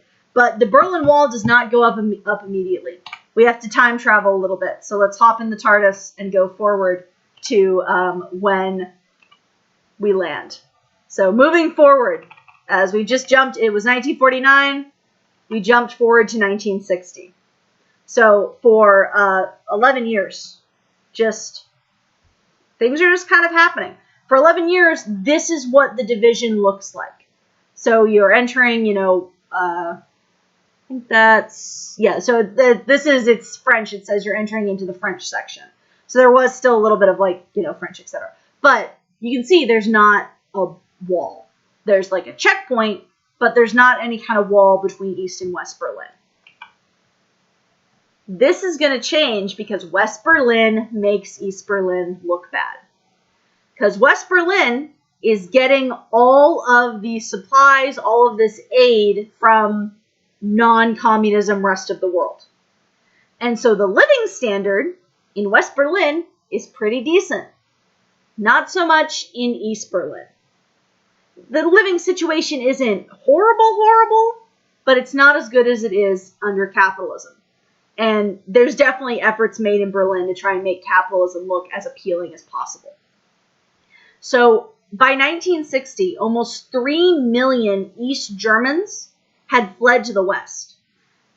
Some of these are residents of Berlin, But a lot of them are people that live outside. Because, going back that I should have put a map on this page, if you live down here and you don't like communism, there's like an actual border. You can't just go out. However, if you live here, you could go on a vacation to Berlin and then really quickly cross, and then there's a whole lot of groups that are there that will help you get out, either to the other side or, somewhere else entirely. That was 20% of the population. So the population of communist Germany is running away from communism at a crazy rate. This not only looks bad in just like Germany, this looks bad for everybody, because with every person that comes over and goes, hello, I no longer want to be communist, America's making bank. America's going like, look at all these people leaving communism. Communism's so horrible, people are running away. So the USSR realizes that they needed to do something about East Berlin. First, they threatened to do another Berlin airlift. They threatened, we're going to close down road access, but the USA was like, do you really want that to happen again? So instead, the USSR decides to do something different. And again, this is all motivated by people leaving communism. This is not motivated by people trying to enter into Berlin, into communism. It's all motivated by people leaving the country. So they start building the Berlin Wall. So Berlin Wall is a guarded concrete barrier that physically divides East and West Berlin. It lasts from August 13th, 1961, that's when they start building it, to November 9th, 1989. That's a hell of a long time. And that's pretty darn recently. I was born in 1990. So pretty darn recently the Berlin Wall actually came down. The Berlin Wall was not built in a day, but construction started really quickly. Overnight, on the night from August 12th to August 13th, so that night, streets were torn up to make them impassable to most vehicles, because again, four-wheel drive is not really a thing back then. And very simple fences of barbed wire were erected. As time goes on, the wall just keeps getting bigger and less easier to get around, over, under, or through, because people keep trying to get over, under, around it, and through it. For example, on August 17th, they start pouring concrete. This is a very sudden shift, because before this point, West and East Berlin had really functioned as one city. There had been families that had just lived on opposite sides of the city. Like now, it's like any city nowadays. Like if you live in the same city as your parents, probably actually. I was about to say like you don't live with them. You probably still live with them given our economy. But in a better economy, you'd move out into your own house. So this is a very sudden disruption. Families are split up. People are cut off from their jobs. It's ridiculous. Yeah. There's all this. It's one of those, I obviously was baby, but just seeing stuff after the fact and, seeing just the difference and the ongoing sort of weird stuff has been very interesting. But yeah, I've got some clips, I think, later on the slide of when the wall comes down. The wall comes down in a ridiculous way.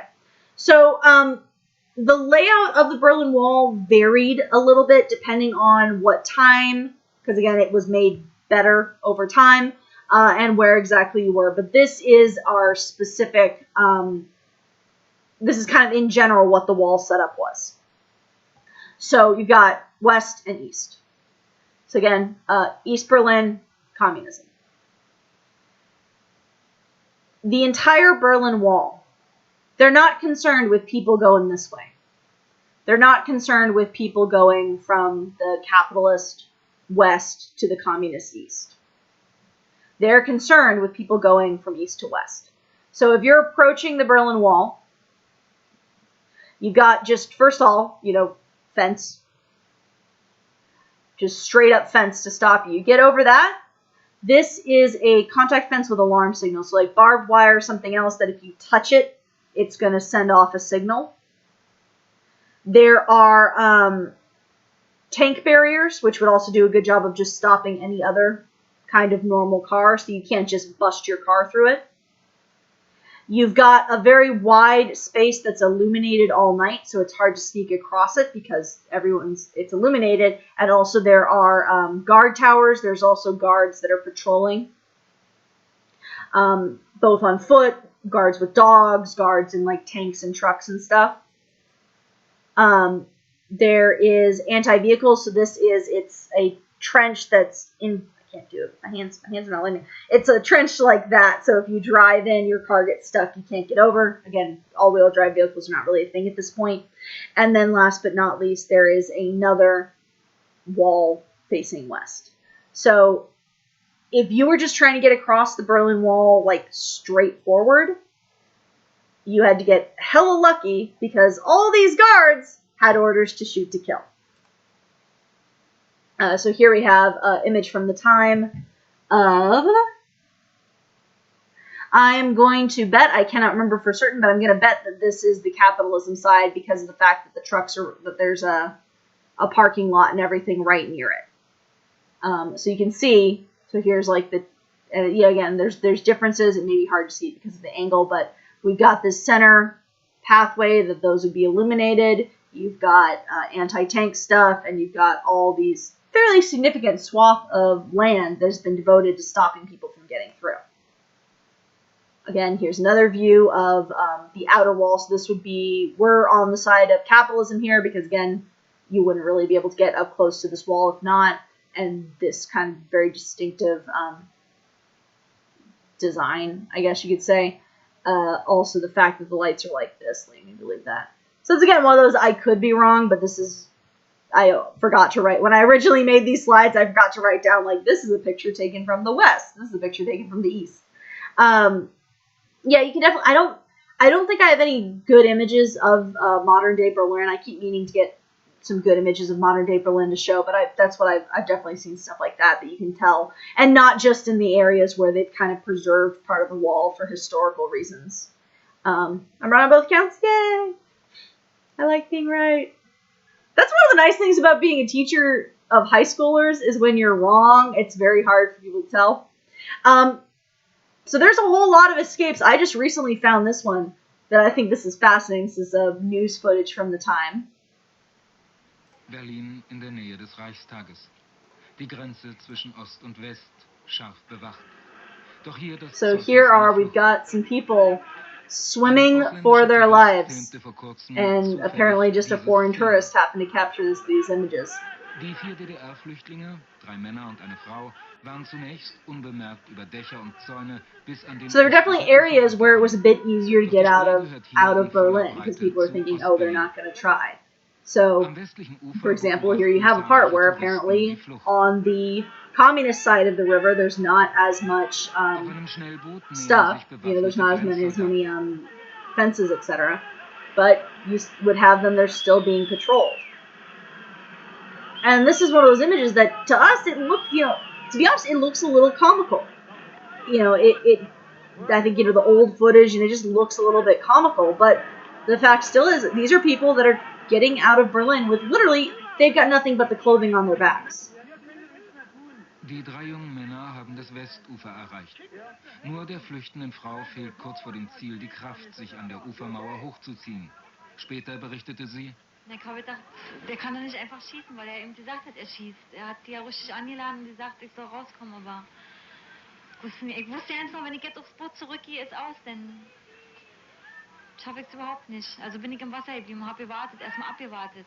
But yeah, there's armed soldiers on that boat that they've got orders to shoot to kill, but thankfully for these guys that are escaping, they kind of don't, probably there's an element of doesn't want to shoot, and there's an element of if they do shoot, it's going to look bad. Especially because this is, you can tell by the color, it's much later.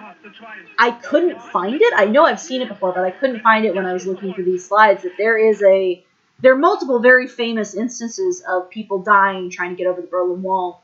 One really famous one is a relatively younger man, I want to say he was under 25, who he and several others had run across the Berlin Wall I think the other one had gotten over, the other two had gotten over, and he was shot right as he was up against that final wall and lay there dying, and no one could retrieve him. Like, he was shot and he could have survived, but because the West weren't allowed to reach in and get him, and the East weren't going to, they didn't.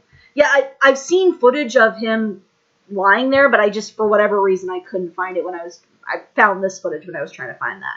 So I think that's one of the reasons that the people in this clip didn't get shot, is because of, again, a whole lot of Cold War is a battle of publicity.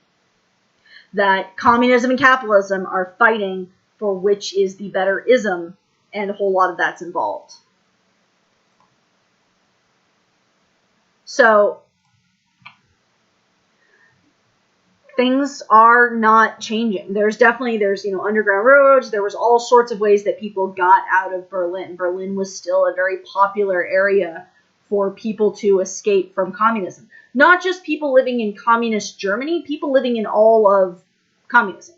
Because in the Soviet Union, it was difficult but relatively easy to get basically a traveler's visa to go to another communist country. It was almost impossible to get a traveler's visa to go out of communism. So here we have from June 26, 1963, President JFK visiting West Berlin. They had, it's a little cut off in this image, but you can see viewer platforms. So this is on the west side. He's visiting West Berlin, and there's a platform where you can look over into East Berlin. You can see, soldiers patrolling. And he gives what is probably his most famous speech.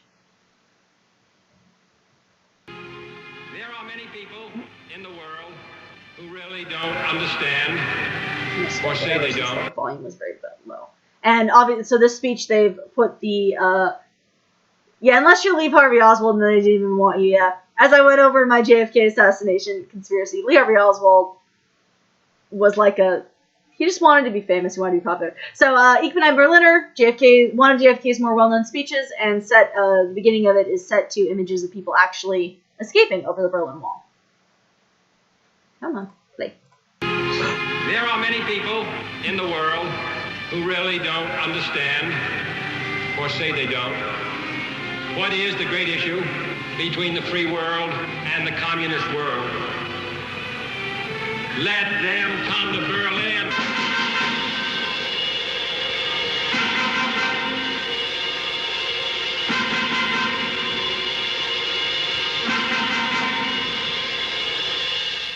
There are some who say that communism is the wave of the future. Let them come to Berlin.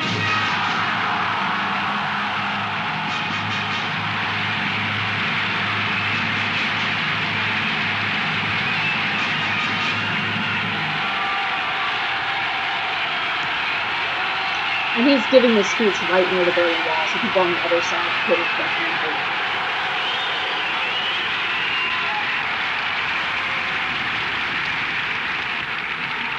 And there are even a few who say that it's true that communism is an evil system, but it permits us to make economic progress. Lass sie nach Berlin kommen. Let them come to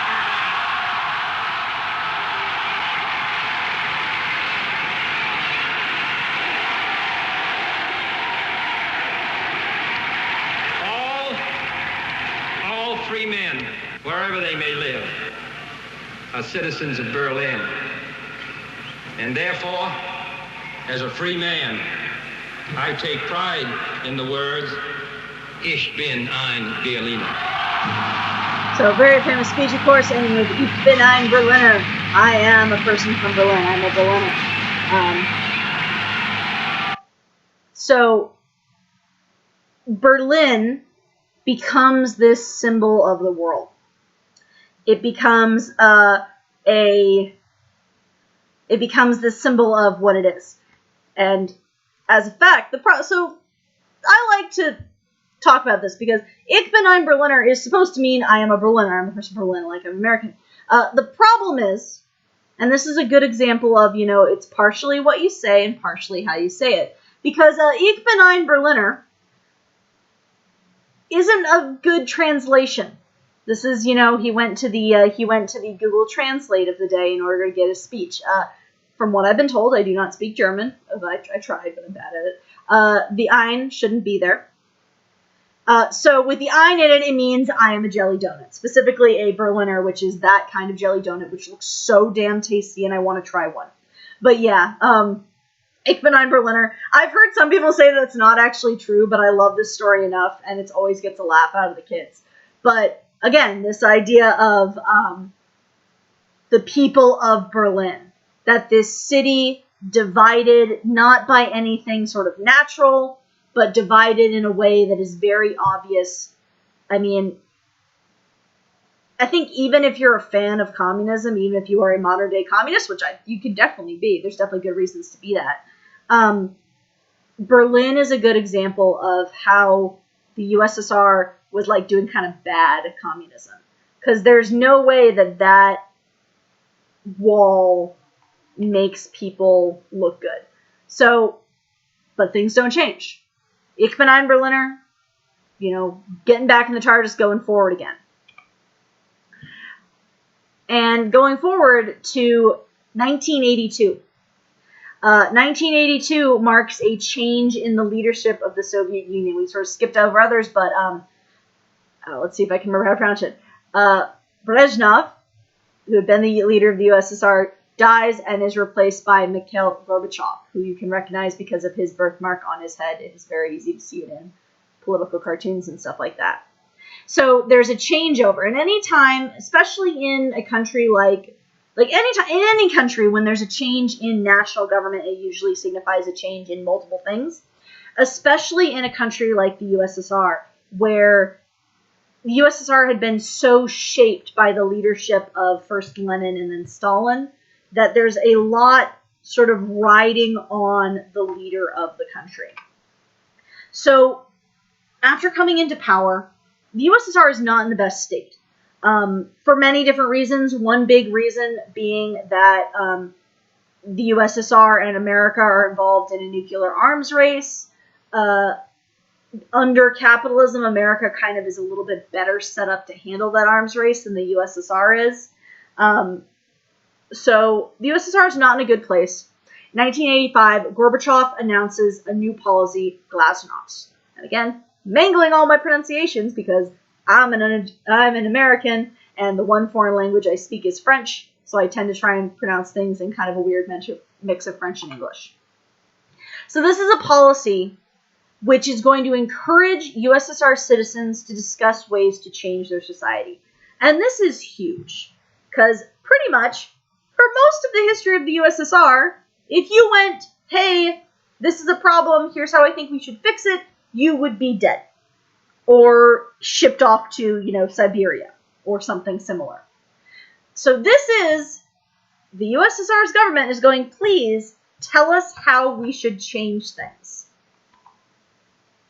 And it leads to a whole wave of changes. Churches are allowed to open.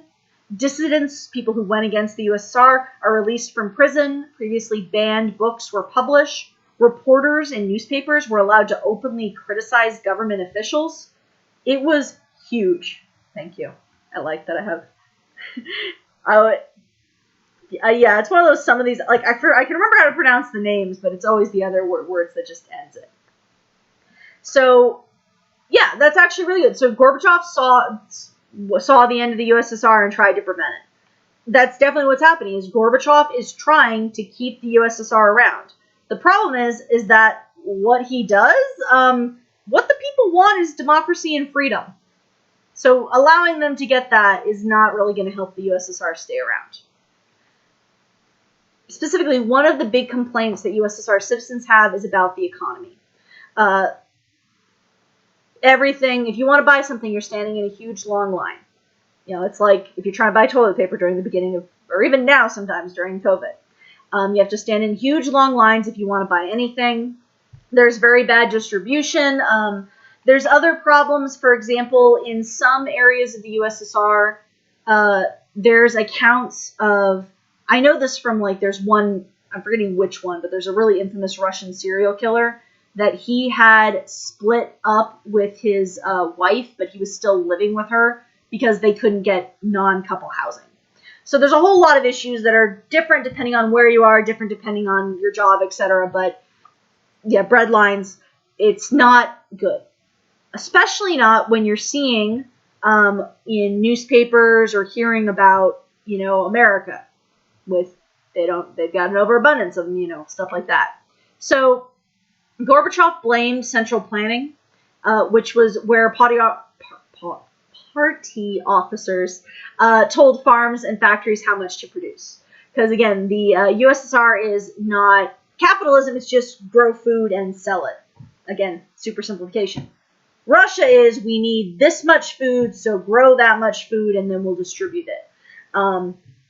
So Gorbachev is blaming the fact that the USSR has tight control over how much is produced by farms and factories, what wages they pay, what prices they charge, etc.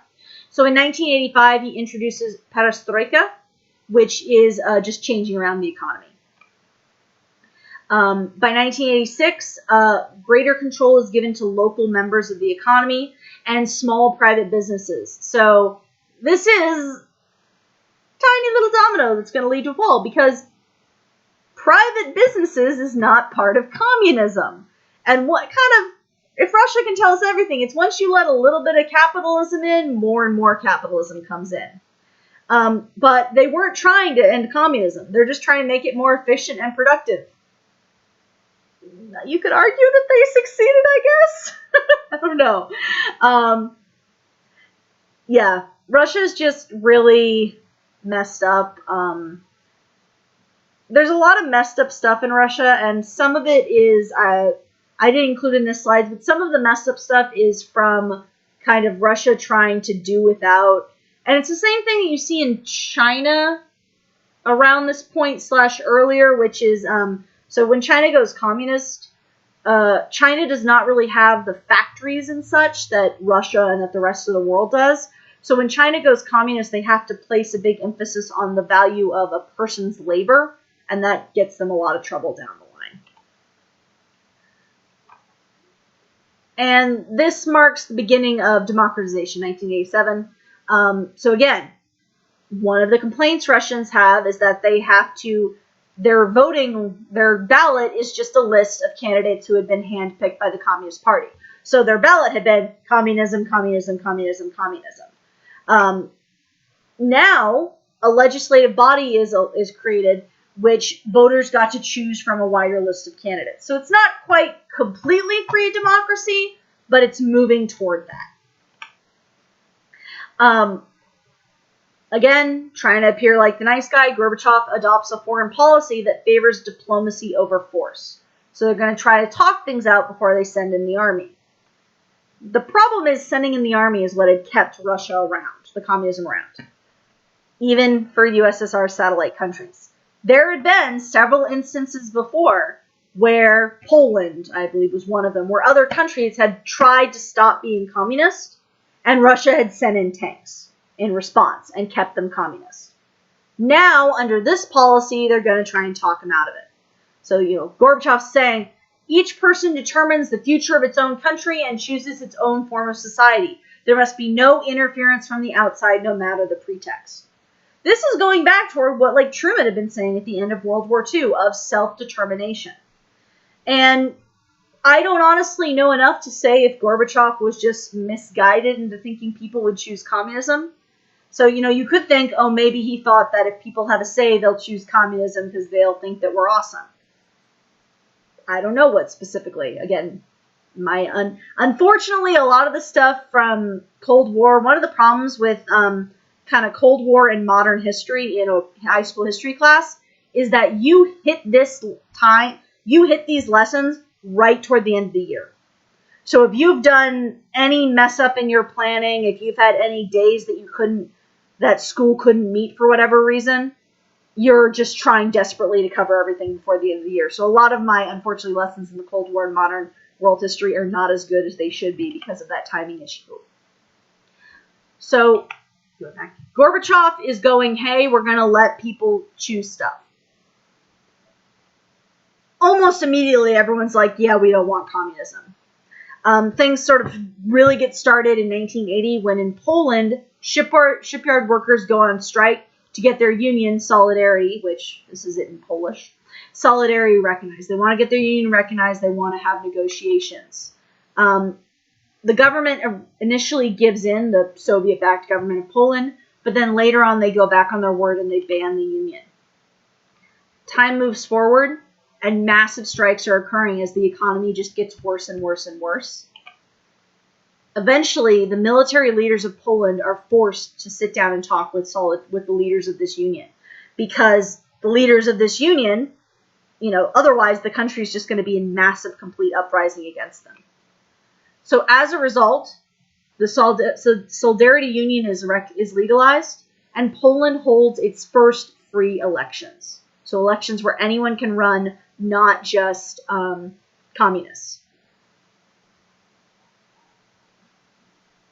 Yeah. Gorbachev was naive enough to think people wanted communism still, but he can't outright say give up, and he knows that he can't maintain the status quo. He really got the worst time to be a leader. Yeah, that's my kind of feeling too. I just I'm not as aware of this as I should be.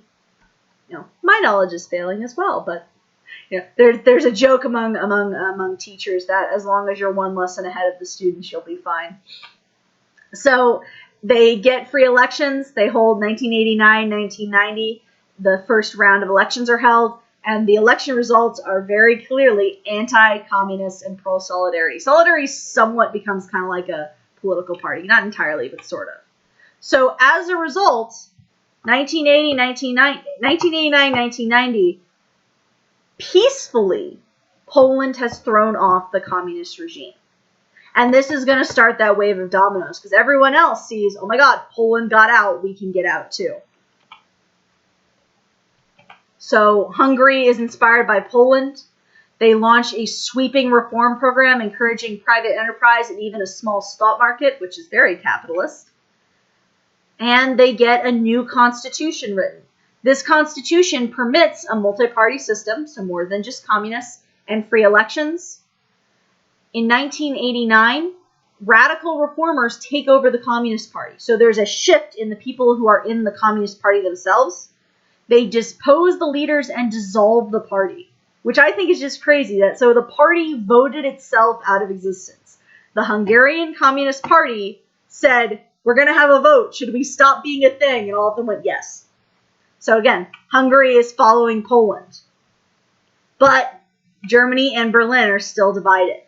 But this is going to cause a difference because Hungary is now its own independent country. It's not part of communism anymore. It's stepped out. As a result, they have control over their own borders. Hungary opens their border with Austria in 1989. So people can once again very easily get out from behind the Iron Curtain. And thousands do. Mostly, those people are from West Germany. So once again, we're seeing West Germany as a place where people are very aware of what's just over the border in capitalism. Hungary followed because they were hungry. In response to this, East Germany just completely closes its borders. The borders had not been easy to get across before. Now they're nigh on impossible. This leads to massive demonstrations all over Germany in October of 1989. On November 6, 1989, there's a little bit of a lessening. They're like, oh shit, everyone is revolting, everyone is not happy, we need to change travel regulations. So November 6, 1989, new travel regulations are announced in East Germany over TV and radio. The problem is, the guy reading this announcement doesn't know anything about it. He was literally just handed a script. So he's just reading off a script. He doesn't know what's going on. And this is what's going to cause the Berlin Wall to fall. So this is the actual conference. I think when I put the little, I couldn't figure out where to put the little text bubbles are not correct for who's talking. I think that one's correct, but the other ones may not be. So, text conference about about travel restrictions being lifted. Oh, a new law has been drafted to allow permanent immigration leaving the country at any border crossing. Wait, we can leave communist Germany at any time, just like that, at any crossing? Yeah, haven't you seen the law? And then he read the note that he was given, which is more the law and more legalese. So when does it take effect? As far as I know, it takes effect immediately, without delay. The announcement was wrong. So yeah, the fall of the Berlin Wall can basically be chalked up to, as you said, miscommunication. The announcement was supposed to be, so this thing he's talking about, what it really was that you could leave at any crossing if you got permission, if you applied. So you had to apply, you had to get permission, and then you could leave any way that you wanted. The thing is, since that announcement had been made on radio and TV and was such a big, like, oh my god, it started to spread like crazy. Legalese is the language of demons, convince me otherwise. Yeah, that's it reminds me of, like, there's various scenes in Supernatural where, like, Crowley's, like, rolling out the giant contract. So, on November 9th, the TV news reports that starting immediately, the borders are open to everyone. The gates in the Berlin Wall stand open wide. So the reporters are saying this on TV. Immediately, East Germans start heading toward the gates, which are not open. So you've got this mass of people going toward the gates, and they're finding these gates, and they're going, open the gates. Open them now. The guards at the gates are like, what the fuck's going on? They call their superiors, and they say, hey, can we use lethal force? Because there's a big crowd building up, and I don't see how we're going to stop them without it. But no one wants to be responsible for giving that order. They don't want to have, in the future, someone go, oh, and it was so-and-so who said that we could shoot everybody. Before long, the guards are heavily outnumbered, massively outnumbered. And so at 10:45 p.m., the border crossings start to open due to sheer public pressure, just the sheer amount of people. And East Germans swarm across the borders, where they're greeted with flowers and champagne by West Germans. And almost immediately, they cross the border, and almost immediately they're like, yeah, we're tearing down this wall. So, I really love this. I found this quote. I wish I had this clip in, like, better quality, but I love this so much. So it's actual footage from that night set to some great rock song. Provided it works. Watch it. 2 a.m. August 13th, 1961. East German border guards stream out of the night, and work is begun on the wall. Oh, here we go. Come on. By 1989, the citizens of East Berlin had again a day later, but his answer was broadcast live on radio and TV. And so, before the broadcast was over, East Germans were already flooding several of the 8 guarded checkpoints along the wall's border. So again, actual footage. Actual footage of that night.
I just love this, throwing champagne and...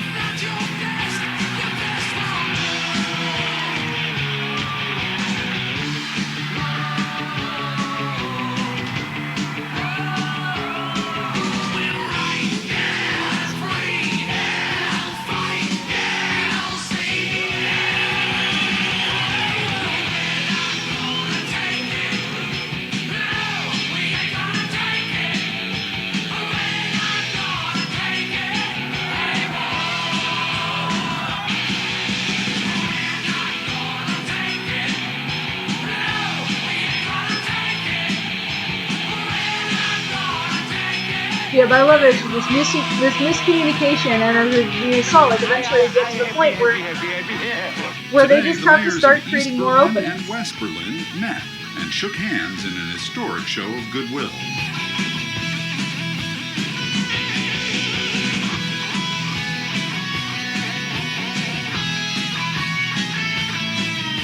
East German soldiers and West German police marked the opening with a gesture of friendship.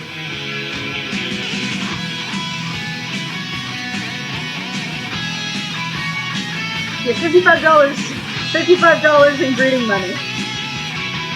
And they're giving away tickets to the opera. It's just so interesting that, you know, the complete difference in the response of, you know, that even a few months before that you could have been shot, you know, trying to cross the Berlin Wall, and now people are just streaming over, and they're in a position where they can start just destroying the thing.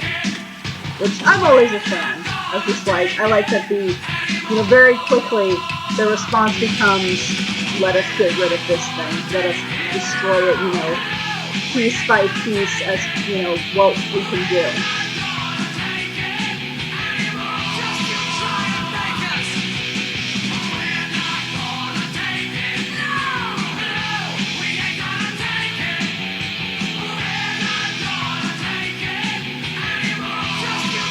I had a teacher that had a piece of the Berlin Wall, like a pretty good chunk, like about this size chunk. But yeah, as it says here,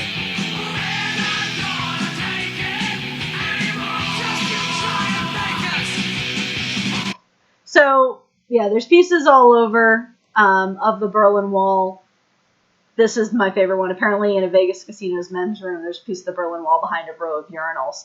So the fact that, yeah, like the thing that just strikes me the most about that is the fact that, you know, here we got these soldiers who, up until that day, that night, they were pretty much being told to shoot people coming on site if they tried to get over the Berlin Wall.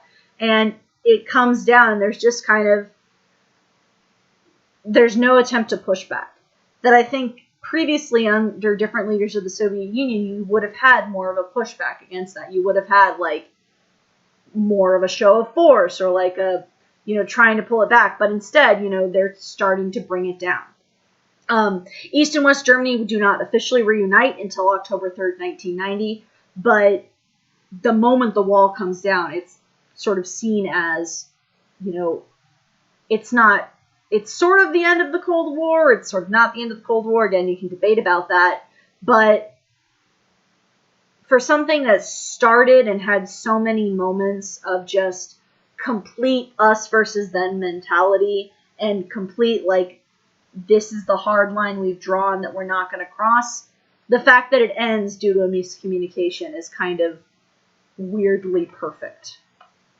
And of course, I couldn't not mention that David Hasselhoff likes to claim that he was responsible for the Berlin Wall coming down, and that he'd given a concert before the Berlin Wall came down. He'd given a concert on the capitalism side of Berlin, and then once the wall is starting to come down, it still hasn't been dismantled. He has, I think this is like a Christmas celebration. One morning in June, some 20 years ago, I was born a rich man's son. I had everything that money could buy, but freedom I had none. I've been looking for freedom. I've been looking so long. I've been looking for freedom. Still the search goes on. Yeah, in the 90s, it was definitely, the Berlin Wall is usually, I think even, I'm trying to think back to because I don't have the textbook with me right now, but like the usual things I've seen in textbooks is sort of seen this as the end of the Cold War. In the end, maybe it was just intermission, you know, that's kind of definitely debating, but it definitely says something that, you know, this is people sitting on the wall. That it's, at this point, still there. Now it's, you know, there's still chunks of it still up, but, you know, that it had divided things for so long, and it just kind of falls apart. So the reason that I included this in my little voting for what we should talk about was because of this tweet, which is from a few years back. So Monica Crowley says, at the Berlin Wall last week, walls work. So who is this woman?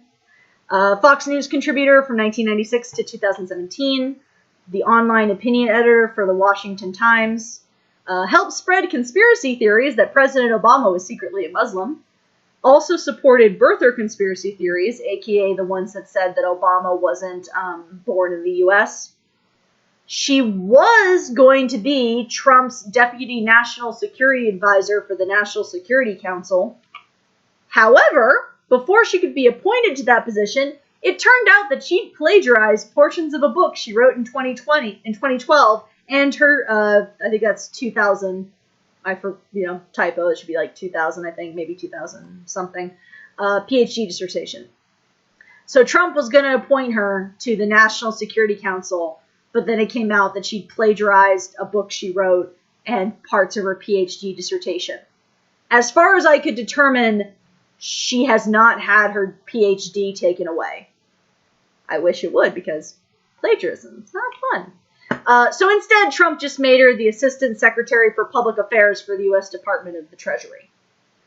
So I became aware of this post because on Tumblr, yes, I'm still on Tumblr.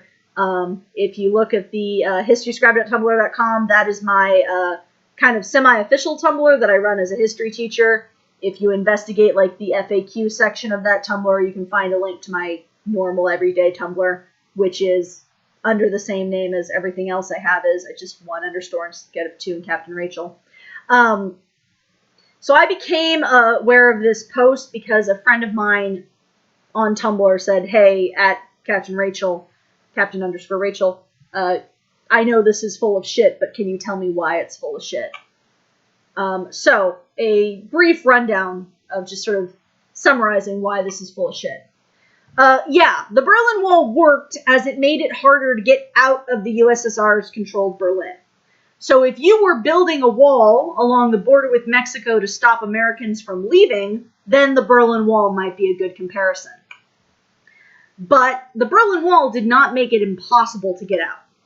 Over 5,000 people that we know of managed to get through the Berlin Wall through various means, although at least 136 people died crossing. But even if it hadn't been 100% successful, you shouldn't be comparing Berlin's wall to the wall that Trump wants to build at the border. Again, the big thing is because the Mexico border wall is meant to keep people out of the U.S., not meant to keep people in. If Trump's wall was the Berlin Wall, if you wanted to compare the two, then it would be intended to keep people inside the U.S., not out of the U.S. So yeah, once again, I wish that I could do this. I'm not a fan of Trump. I think that'd be obvious.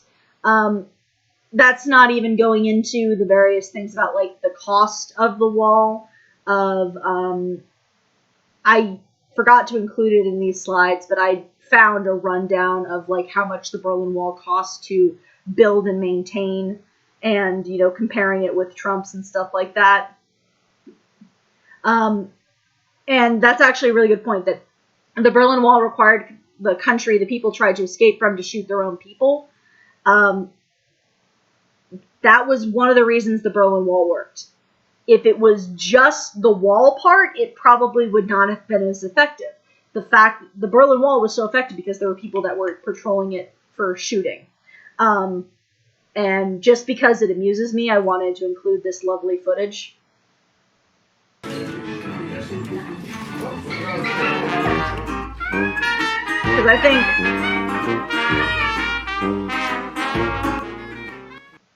I think in times of trouble we can all appreciate an eagle named Uncle Sam.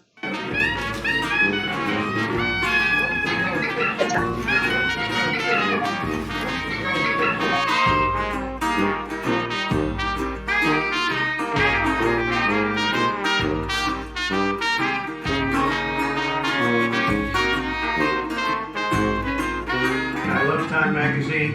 What you will do for a cover, this bird is seriously dangerous but beautiful.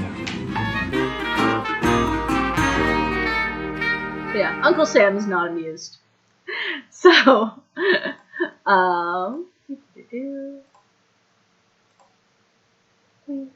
so yes, so that is my rundown of the Berlin Wall, and what it was when it came down, and how a lot of people on the Trump side of things do not understand anything. Well, the interesting thing I've seen is, I couldn't find it, but I'd seen a breakdown of someone who, it was a person who basically, like, they worked for a zoo or something, and their job was, taking care of big birds like that. And they commented on, they don't have it in that clip, but there's an earlier bit where Trump had the eagle in a hand, like harness thing. And apparently he wasn't actually supporting the eagle, like he was waving all around instead of like holding his hand firm. And so they said like, oh, this is showing that, the eagle didn't trust Trump. But yeah, gasp, a bird of prey is dangerous. Yeah. Many things like that. Oh gosh. But yeah. So let's see here. Once again, dropping in the chat a link to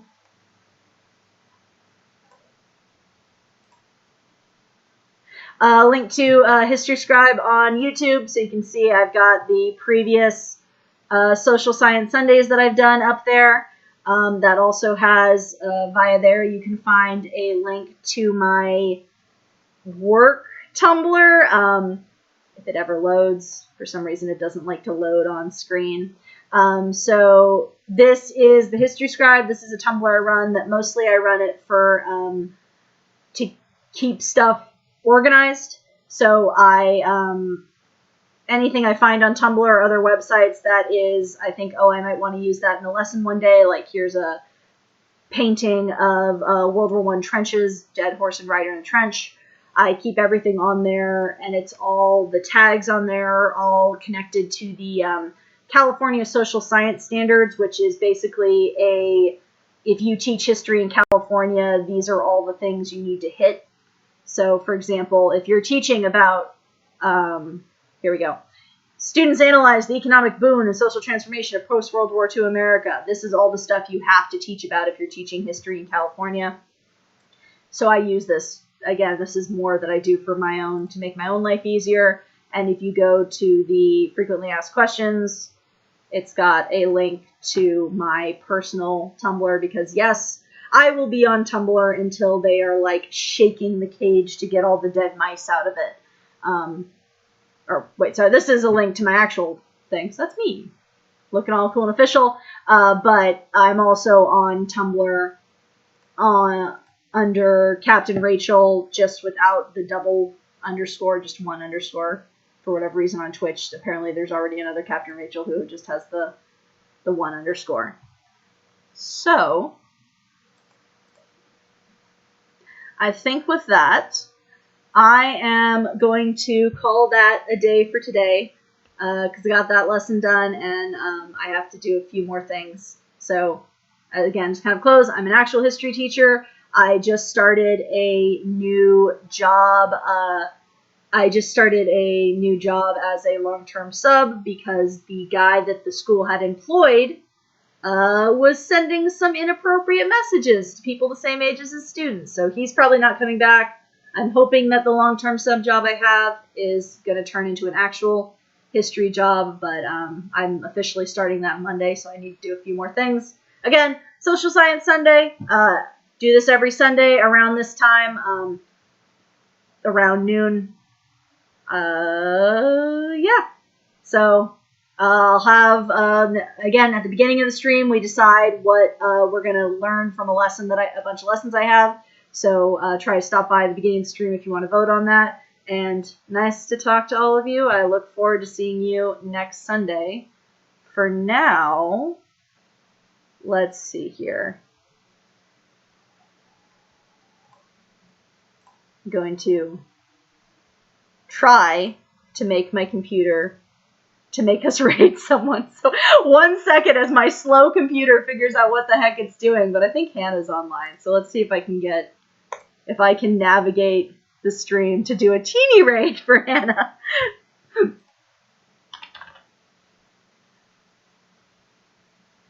It would help if my computer wasn't as slow as all get out. So yeah, so we're gonna raid Hannah Reloaded. Thank you guys very much for watching my stream.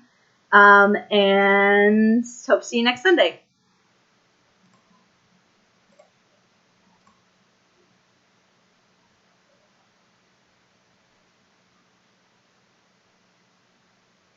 Ah, no, do it again, damn it.